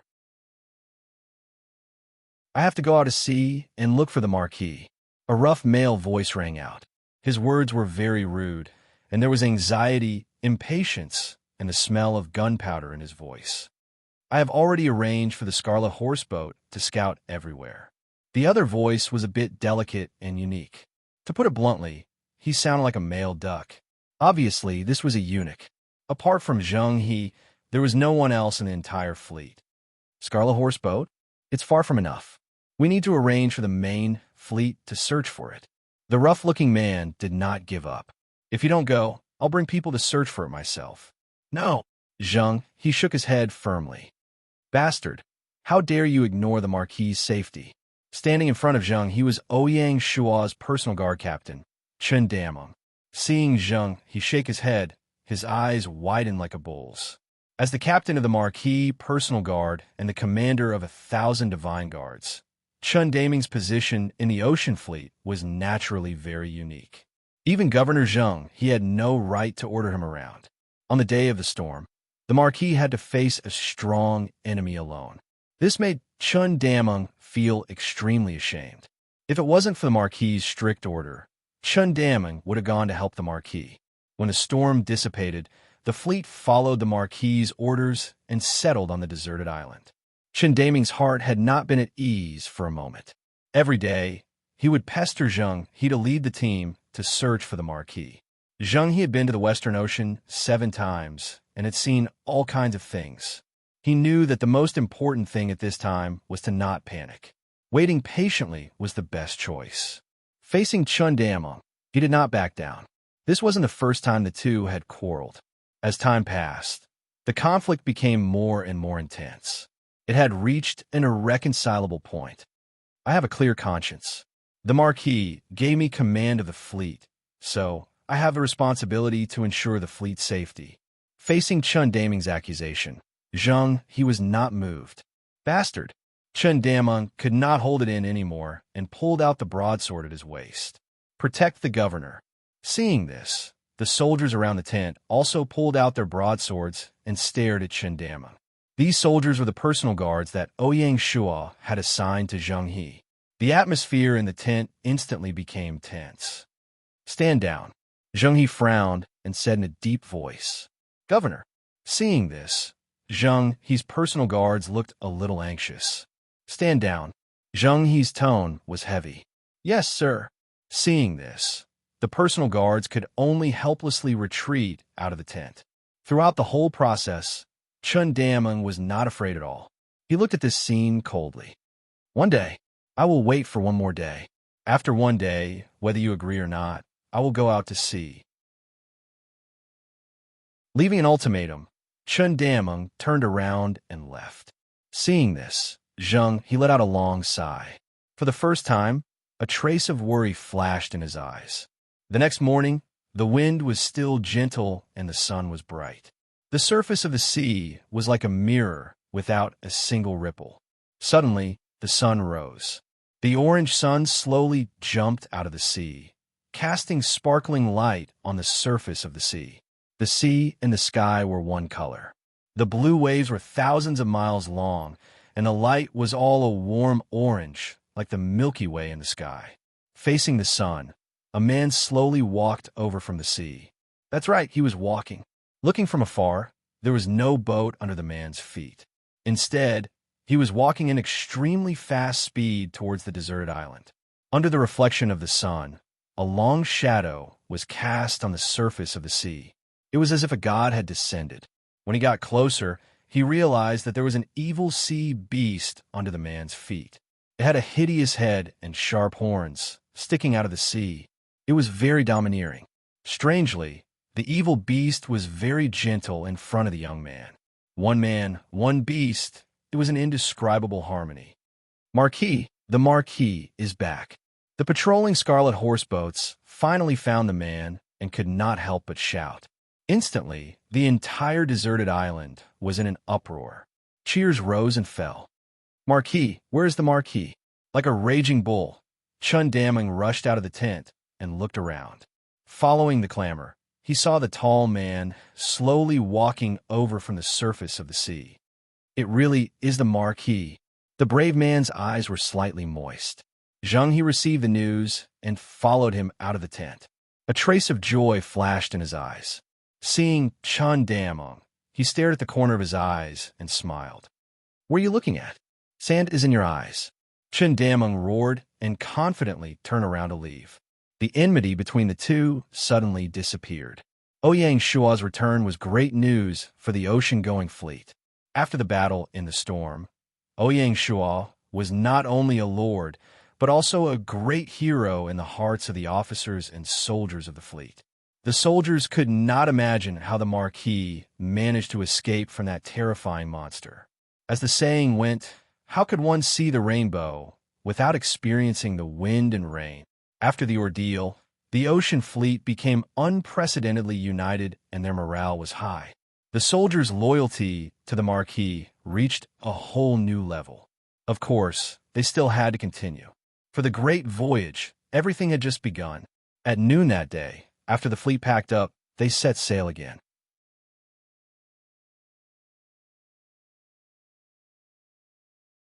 Chapter 6:23. The fleet continued sailing. After passing through the waters of the Spratly Islands, they entered the Straits of Johor. Johor had to be mentioned when talking about the Straits of Johor. Johor was divided into two parts by the South Sea. Western Johor was located on the Malay Peninsula, bordering Siam to the north and Singapore to the south across the Straits of Johor. Eastern Johor was located in the north of Borneo, bordering Java to the south. Johor, Siam, Singapore, and Java, as well as the surrounding 6 countries, Annam, Luzon, Niger, Namjang, Chinla, and Piao were all members of the Southeast Asian Nations Alliance. According to the Federal Division, the 10 ASEAN countries were all included in the Southeast Asian region. Therefore, in the game, the 10 gaming zones competed with each other and cooperated with each other. As a member of the ASEAN, Johor was most famous for its tin mines, which ranked first in the world. Historically, Johor had gradually prospered because of the discovery of tin mines. The tin mines had caused a lot of bloodshed in Johor. Speaking of tin mines, historically, China had a strong demand for Johor's tin mines, especially high-quality ones. That was because tin was mainly used in the lining of tea chests to prevent moisture. In addition, Johor's pepper was also renowned in the West. Other than these two specialties, there was nothing else worthy of Ouyang Shua's attention. The fleet's final destination for this voyage was to cross the English Channel and reach England. It was an unprecedented event. Therefore, if the fleet went to Johor to purchase a batch of pepper and shipped it to the West to sell, they could make a fortune. However, Ouyang Shua didn't plan to do that. In fact, when the fleet sailed into the Straits of Johor, Ouyang Shua had already planned to target a tiny country. It was Singapore. Singapore was separated by the Straits of Johor to the north and Java to the south. It was adjacent to the southern entrance of the Straits of Malacca, guarding the choke point of the Straits of Malacca. Its strategic location was very important. The Straits of Malacca was the sea passage connecting the Indian Ocean and the Pacific Ocean. It was the shortest route from Europe and Africa to the ports in Southeast Asia, East Asia, and Oceania. Singapore's territory was less than the size of a county in China. The total number of players in the game was less than 400,000. It was truly a tiny place. It was such a small place, but it occupied such an important throat. How could it not be eye-catching? Even if the game map was expanded 10 times, the entire territory of Star Nation was only 7,000 square kilometers. It was not even the upper limit of 10,000 square kilometers of territory of a Level 3 county. Excluding the area occupied by the only capital city of Star Nation, Lion City, as well as the scattered islands in the periphery, the actual usable area of the wilderness was even smaller. Therefore, there was only one second-level county in the entire Star Nation. The rest were 5 to 6 player villages scattered on the small islands. Apart from that, there were no other player territories. The largest port in the Star Nation was the Star Continent Harbor, which was known as the #1 port in Asia. The capital city, Lion City, was located near the Star Continent Harbor. It was truly a strategic location. In order to avoid Lion City, a second-class county called Fengshan County was located on the east coast of Star Nation. Lion City and Fengshan County were the only 2 cities in Star Nation. As for the players' guilds, there was only one large guild called Temasek Mercenary Group, which was stationed in Los Leones. The rest were either scattered adventurer teams or carefree lifestyle players. Even so, it would not be easy for Ouyang Shua to conquer Star Nation. Ignoring everything else, just the 100,000 combat professional adventurer players would be enough to make an ocean fleet suffer. Not to mention the Imperial Guard stationed in Lion City. According to Gaia's settings, the total number of garrison troops in the capital city was 10% of the total number of players in the country. If a country had more than one capital city, it would be distributed evenly, and the total number would remain the same. Therefore, with 100 million players in the China server, the total number of garrison troops in the 9 capital cities would be 10 million. On average, a capital city would have more than 1 million Imperial Guards. Because of this, it was extremely difficult for an overlord player to conquer a capital city. One had to know that the garrison troops in a capital city were all elite troops, and they were all well-equipped. After an emperor took over the capital city, the garrison troops in the capital city would automatically switch to the special troops of that dynasty. For example, the current garrison troops in Xianyang City were the famous Great Qin Iron Army that struck fear into the hearts of enemies. And the ones leading this Great Qin Iron Army were peerless generals like Wang Jian and Meng Tian. Similarly, the garrison troops in Luoyang City were mainly made up of the Great Han Iron Cavalry. According to the 400,000 players in Star Nation, There were about 40,000 garrison troops in Lion City. If the 40,000 Imperial Guards were to fight in their own territory, Shanghai City would not be worried at all. Any field army could easily defeat them. The problem was that Ouyang Shuo was now leading a combined fleet consisting of 2 battalions. In addition, Fengshan County was a second-class county city after all, and it was a second-class county city that had been built to the peak. A conservative estimate would be that the territorial army would not be less than 5,000. The 100,000 combat professional adventurer players, the 40,000 Lion City garrison troops, and the 5,000 Fengshan County soldiers were the main military forces of Star Nation. To conquer Lion City, they had to annihilate these 3 forces one by one. That's right, annihilation. There was no other reason. This was a war of annihilation, and there was no possibility of surrender for either side. The only thing that comforted Ouyang Shuo was that Star Nation belonged to the Greater China Sphere. Its technology tree was based on China's technology tree, and it did not have the powerful ships and cannons of the West. Otherwise, there was basically no hope. April 20th, on the Ocean Fleet, Dragonhead. The Scarlet Horse boats that had been sent out to scout the terrain of Star Nation had returned one after another, bringing back detailed information. In the war room on the 3rd floor of Dragonhead, Zheng He, Chen Dameng, Pei Donglai, and Smoke Demon stare at the map of Star Nation drawn by the intelligence officer and discuss the specific battle plan. Ouyang Shuo sat in the seat of honor, silent. Attacking Star Nation was not an idea that Ouyang Shuo had come up with on the spur of the moment. It was a strategy that he had drawn up when he was still formulating the Great Voyage Plan. Zheng He had already known about this plan a long time ago. The only ones who were surprised were the other 3 generals. For the sake of confidentiality, the 3 of them only received the news when the fleet left the waters of the Nansha Islands. Among the 3 of them, the one who was the most shocked was Smoke Demon. As the captain of the guards, Chen Dameng did not think too much about it. His duty was to protect the Marquis. Pei Donglai was also an orthodox soldier, and he only thought about how to carry out the Marquis's orders. Smoke Demon was different. He was a player and had a broad vision. Smoke Demon was well aware of the significance of conquering Star Nation in the history of Shanghai City's rise, especially in its domination of the sea. He was once again deeply shocked by Lord Ouyang Shuo's ambition. It had to be said that Smoke Demon's heart was burning with passion. He was very glad that he had made the wise choice to integrate into Shanghai City. That was why he had the opportunity to participate in such a great cause. It was not hard to imagine how crazy the domestic players would be once they got the news. In reality, the China players often criticized Star Nation, which was guarding the Strait of Malacca. The 2 countries were said to be friends, but in fact, there was constant friction between them. Once Shanghai City conquered Star Nation, the domestic players could only applaud. I think the key to this battle is to take Lion City as soon as possible, and quickly. Smoke Demon stared at the map and continued.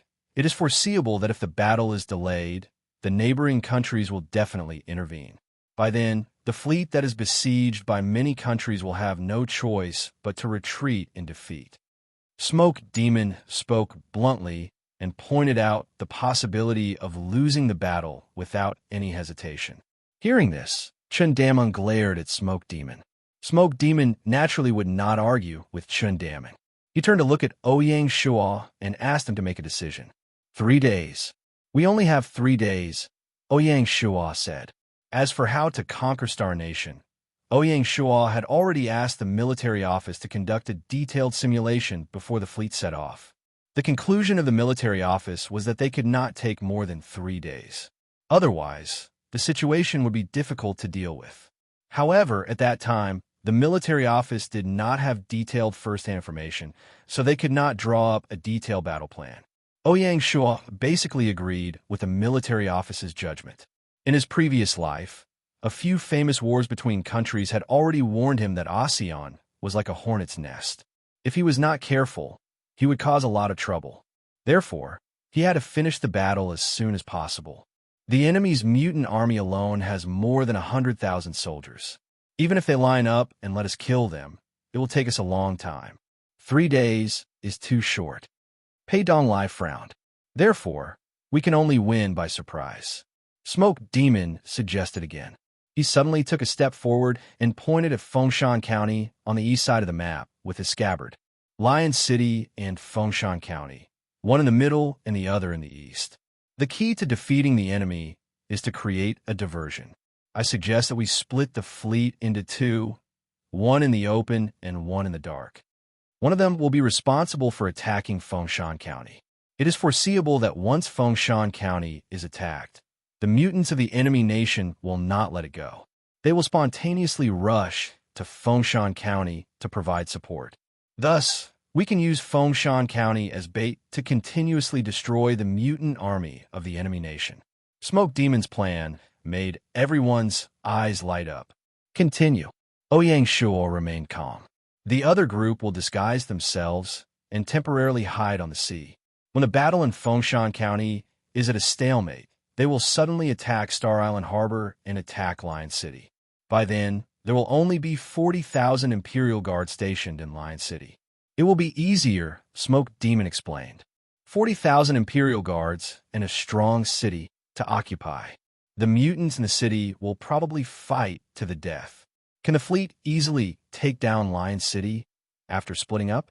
Pei Donglai still did not believe it. Once the battle is at a stalemate, the enemy might take advantage of the teleportation formation and attack us separately. It's not a good idea.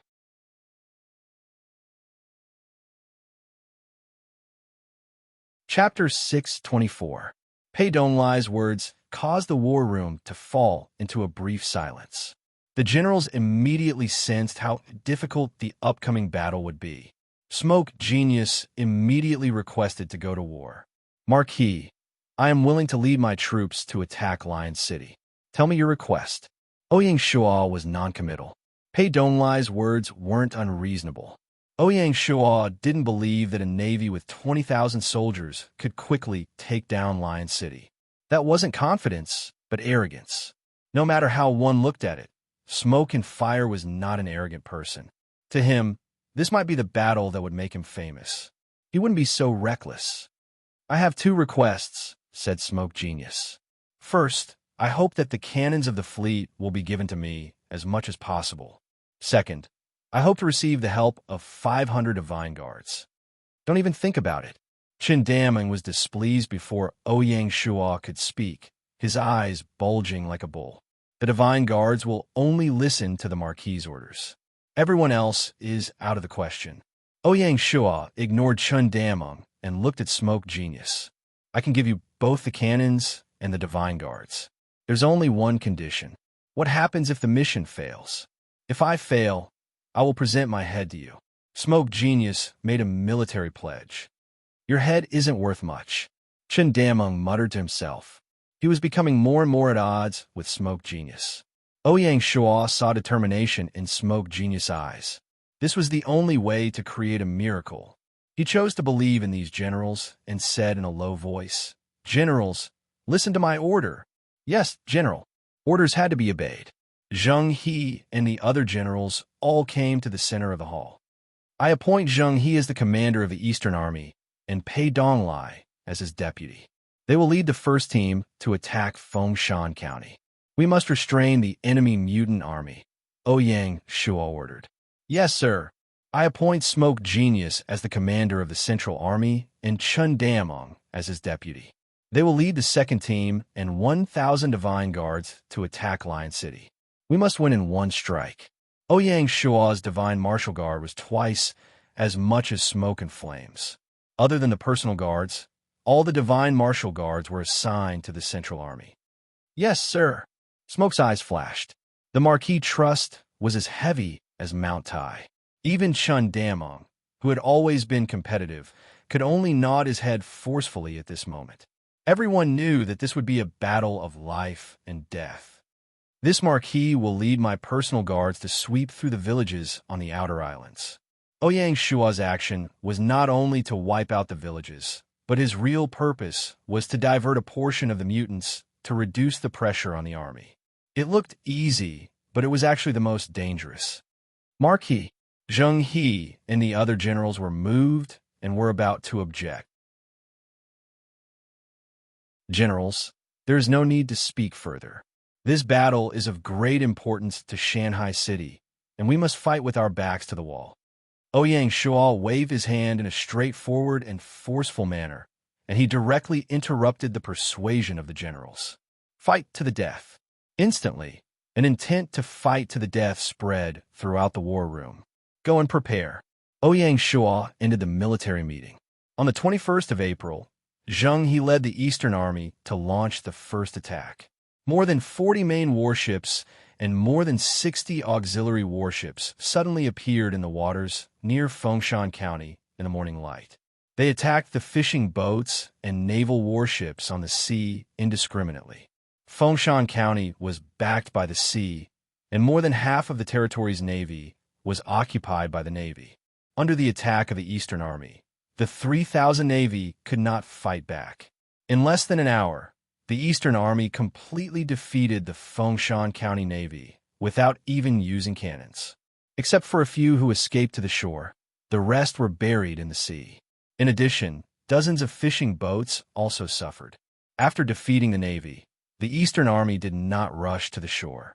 Instead, they showed off their strength at the port. When the Lord of Fengshan County received the news, his face instantly turned pale. He immediately ordered the city gates to be closed, and the county entered a level 1 combat state. As for the villages outside the county, they could no longer care about them. At the same time, a system announcement sounded in the ears of the Star Nation players. System announcement. The Lord of the China region has initiated a national war. Star Nation has entered national war mode. The royal city, Lion City, has entered a level 2 state of alert. Players, please check the situation yourself. As soon as the announcement came out, the Lion City players were in an uproar. They never thought that one day they would cross paths with the Lord of the China region. This national war came too suddenly. How can he say he has no clothes? Isn't that the number 1 Lord of the China region? Someone asked. It's not just the China region. He's the number 1 Lord of the world. He's the winner of the triple crown of the world's number 1 town, number 1 county, and number 1 county, someone added. The players who heard it for the first time couldn't help but gasp. The number 1 in the world was still very intimidating, not to mention the triple crown. Why is he here and initiating a national war? Someone asked again. Who knows? No matter what, we can't just sit here and wait for death. The problem is, where is the enemy attacking from? The Star Continent port? The players were confused. At this moment, the Lord of Fengshan County's special envoy also teleported to Lion City.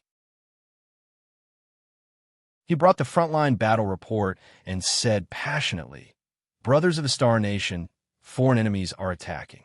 Please lend us a hand and defend the honor of the country. No need to say anything.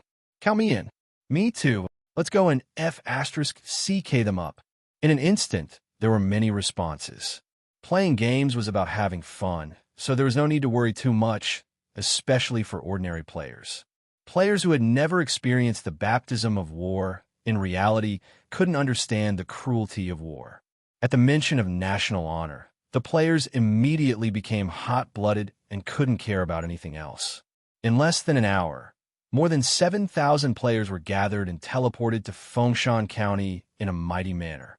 After that, there were still players who threw themselves into this war. The special envoy of Fengshan County simply set up a temporary recruitment point next to the teleportation array. Every time 500 people were gathered, they were organized into a team and teleported to Fengshan County as support. Amidst the clamor, the Temasek mercenary group, the pillar of the Star Nation, didn't move. More than 90% of the high-level players in the Star Nation were in the Temasek mercenary group. If it didn't move, the mutant army wouldn't be able to do anything. It wasn't that the Temasek mercenary group wasn't patriotic, but as a large guild, they were more meticulous and calm than ordinary players. They wouldn't be so hot-blooded that they wouldn't care about anything else. The enemy was invading, and a national war began. It wasn't Fengshan County that needed to be protected the most, but the capital, Lion City. Once the capital fell, the national war would end. Therefore, as soon as they received the news, the Temasek mercenary group sent out a large number of people to attack in all directions.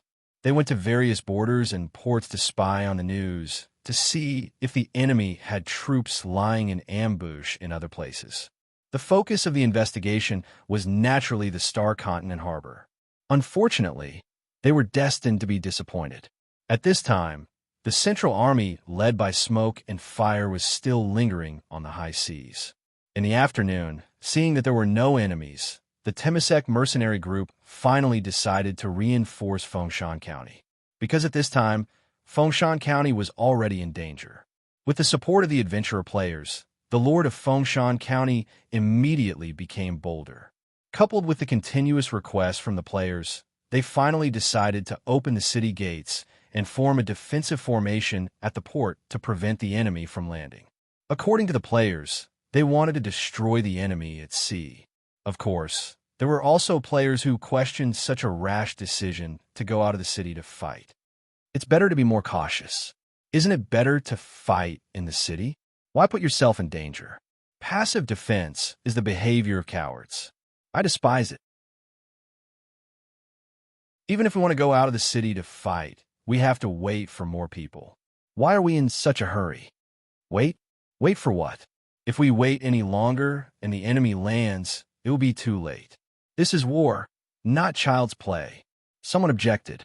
The battle hadn't even started, but the players were already arguing. They couldn't reach a consensus at all. The first batch of players who rushed over were lawless people. Why would they listen to the opinions of others?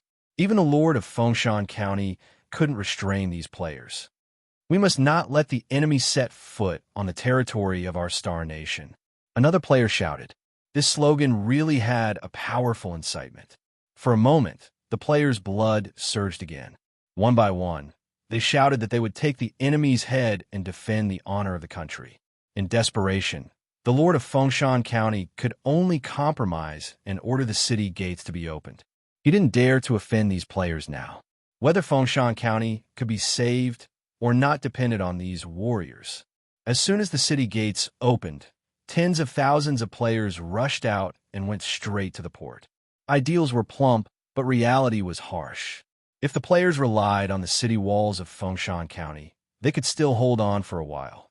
However, once they left the city, it was tantamount to courting death. The players, who had just finished getting into formation, were greeted with cannon fire. Hundreds of cannonballs exploded in the army formation. Instantly, there were heavy casualties. Broken limbs and broken arms were blown everywhere, and blood splattered everywhere. The bloody reality woke the players up instantly. Some of the timid ones turned around and ran away, disheveled. Those who weren't so timid didn't dare to stay at the port anymore. They fled back to Fengshan County in a panic.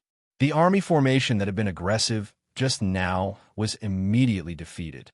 The players who fled in all directions were very disheveled. In this battle, the Star Nation's mutant army could be said to have started strong but ended weak. They were utterly humiliated.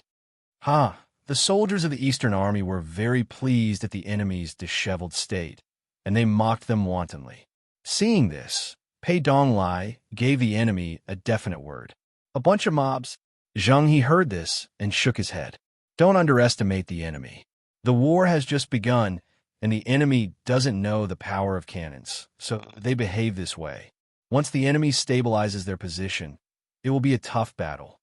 Commander-in-Chief, you're right. Pei Donglai was a little ashamed.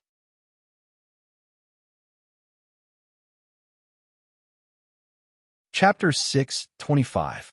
After defeating the first wave of the mutant army, Zheng He decisively ordered the army to disembark and seize the time to build a defensive structure between Fengshan County and the port. The navy was mainly made up of archers, more than 70% of them. The remaining 30% were basically light saber and shield soldiers wearing leather armor. There were almost no heavy armor infantry or cavalry. Other than that, there was the specially formed fire team. The three main types of soldiers were all fragile and not suitable for close combat. Zheng He knew that when facing a strong city, if they attacked forcefully, they would only be using their weakness to attack the enemy's strength. Even if they used the cannons to blast open the city gates, the navy that charged into the city to fight would be trapped in the swamp of war and unable to extricate themselves.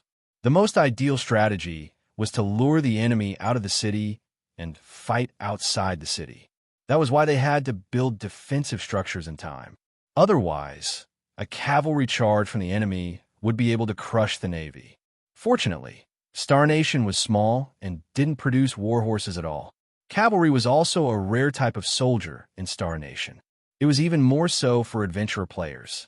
Most of them fought on foot. Hey, whoosh, whoosh, whoosh.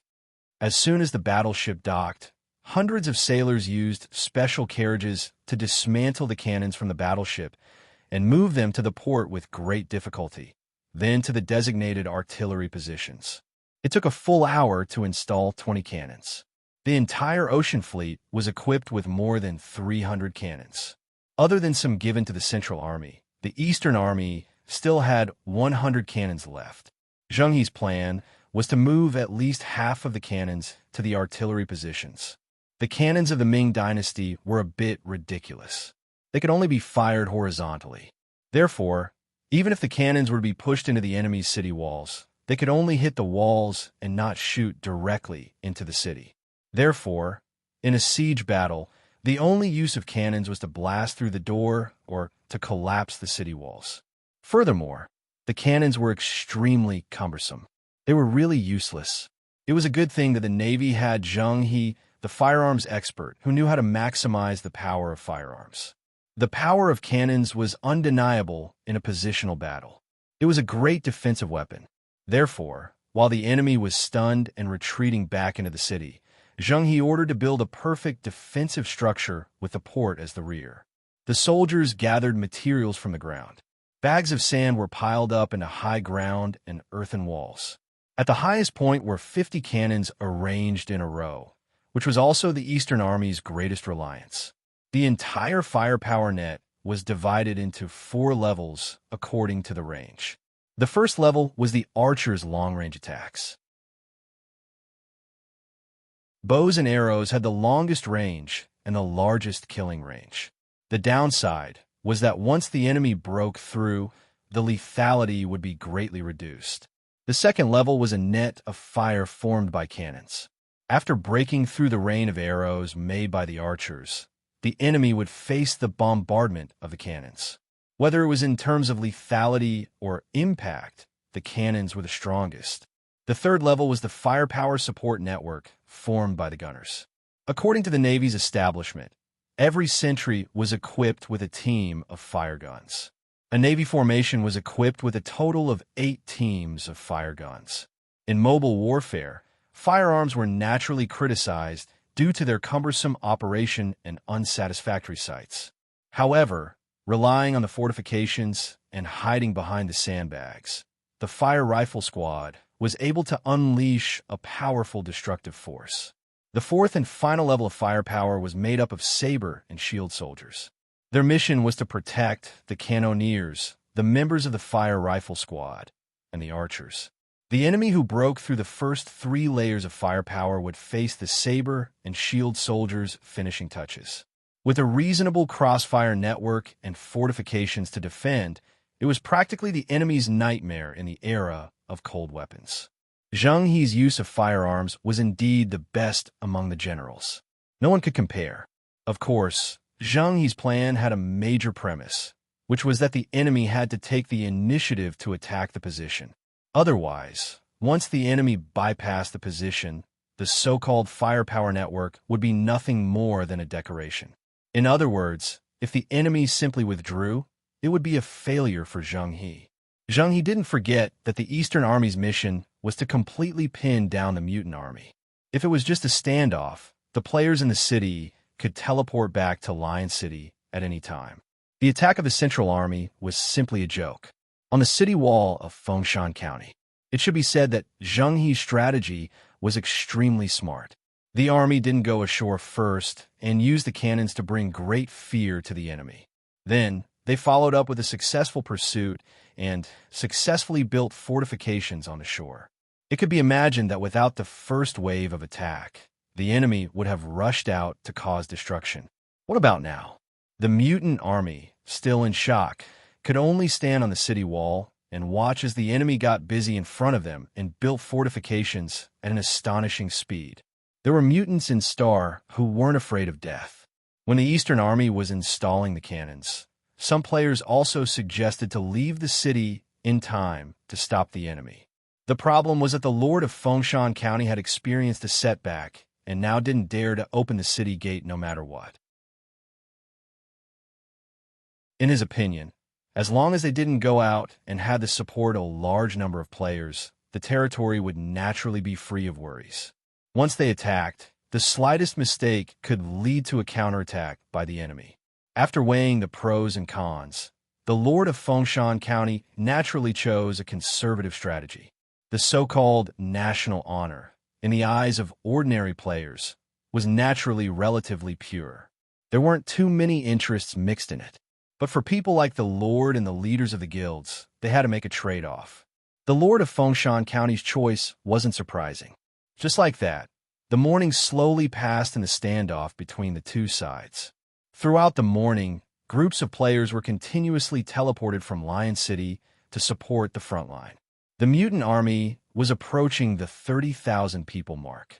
Apart from the combat professional players, some life professional players from Star Nation also came to Fengshan County one after another.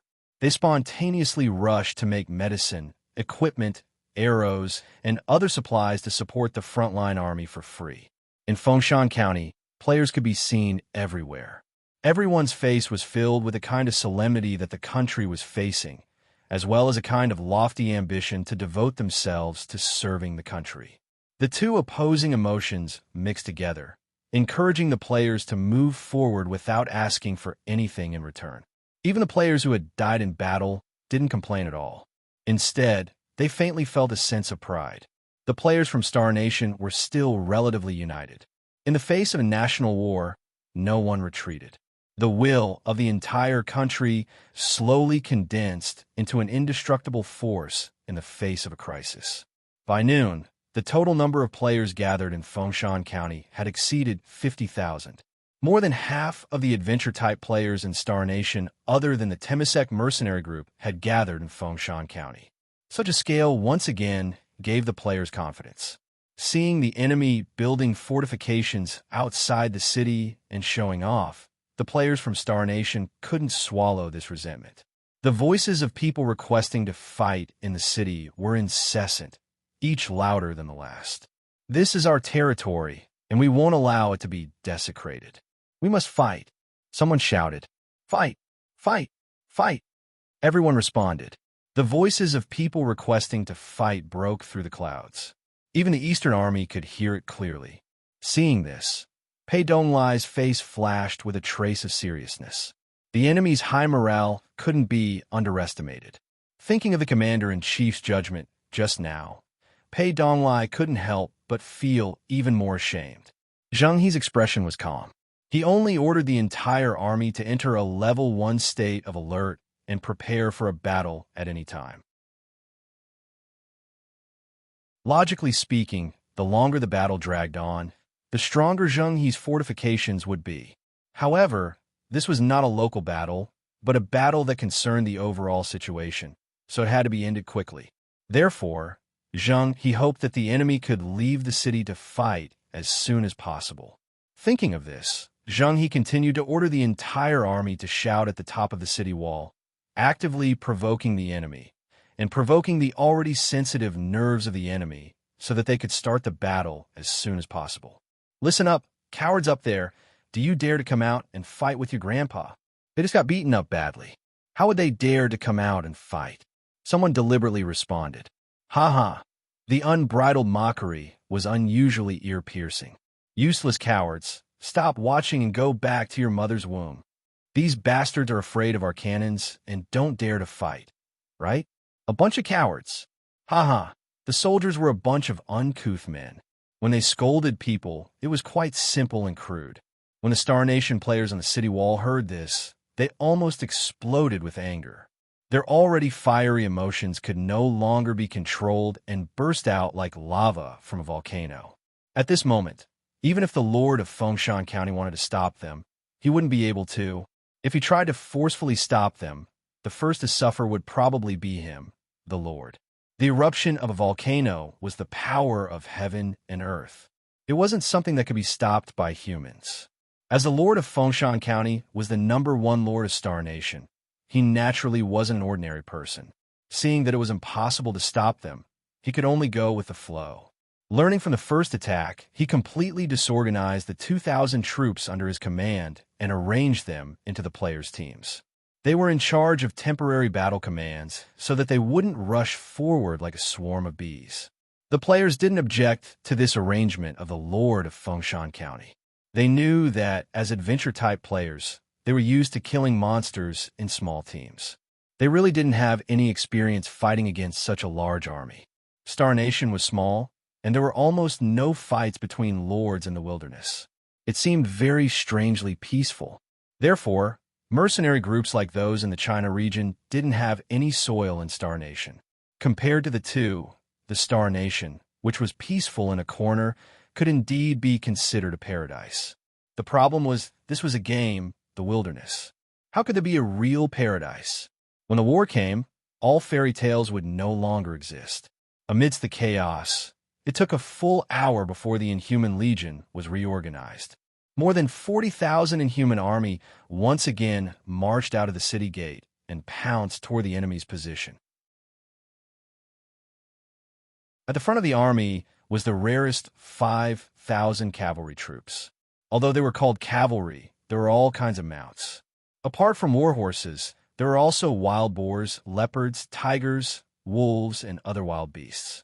Such a cavalry could be considered unparalleled throughout the ages. You're tuning in to the Warrior Lore YouTube channel. Don't forget to subscribe and join us on this journey to catch the most captivating stories.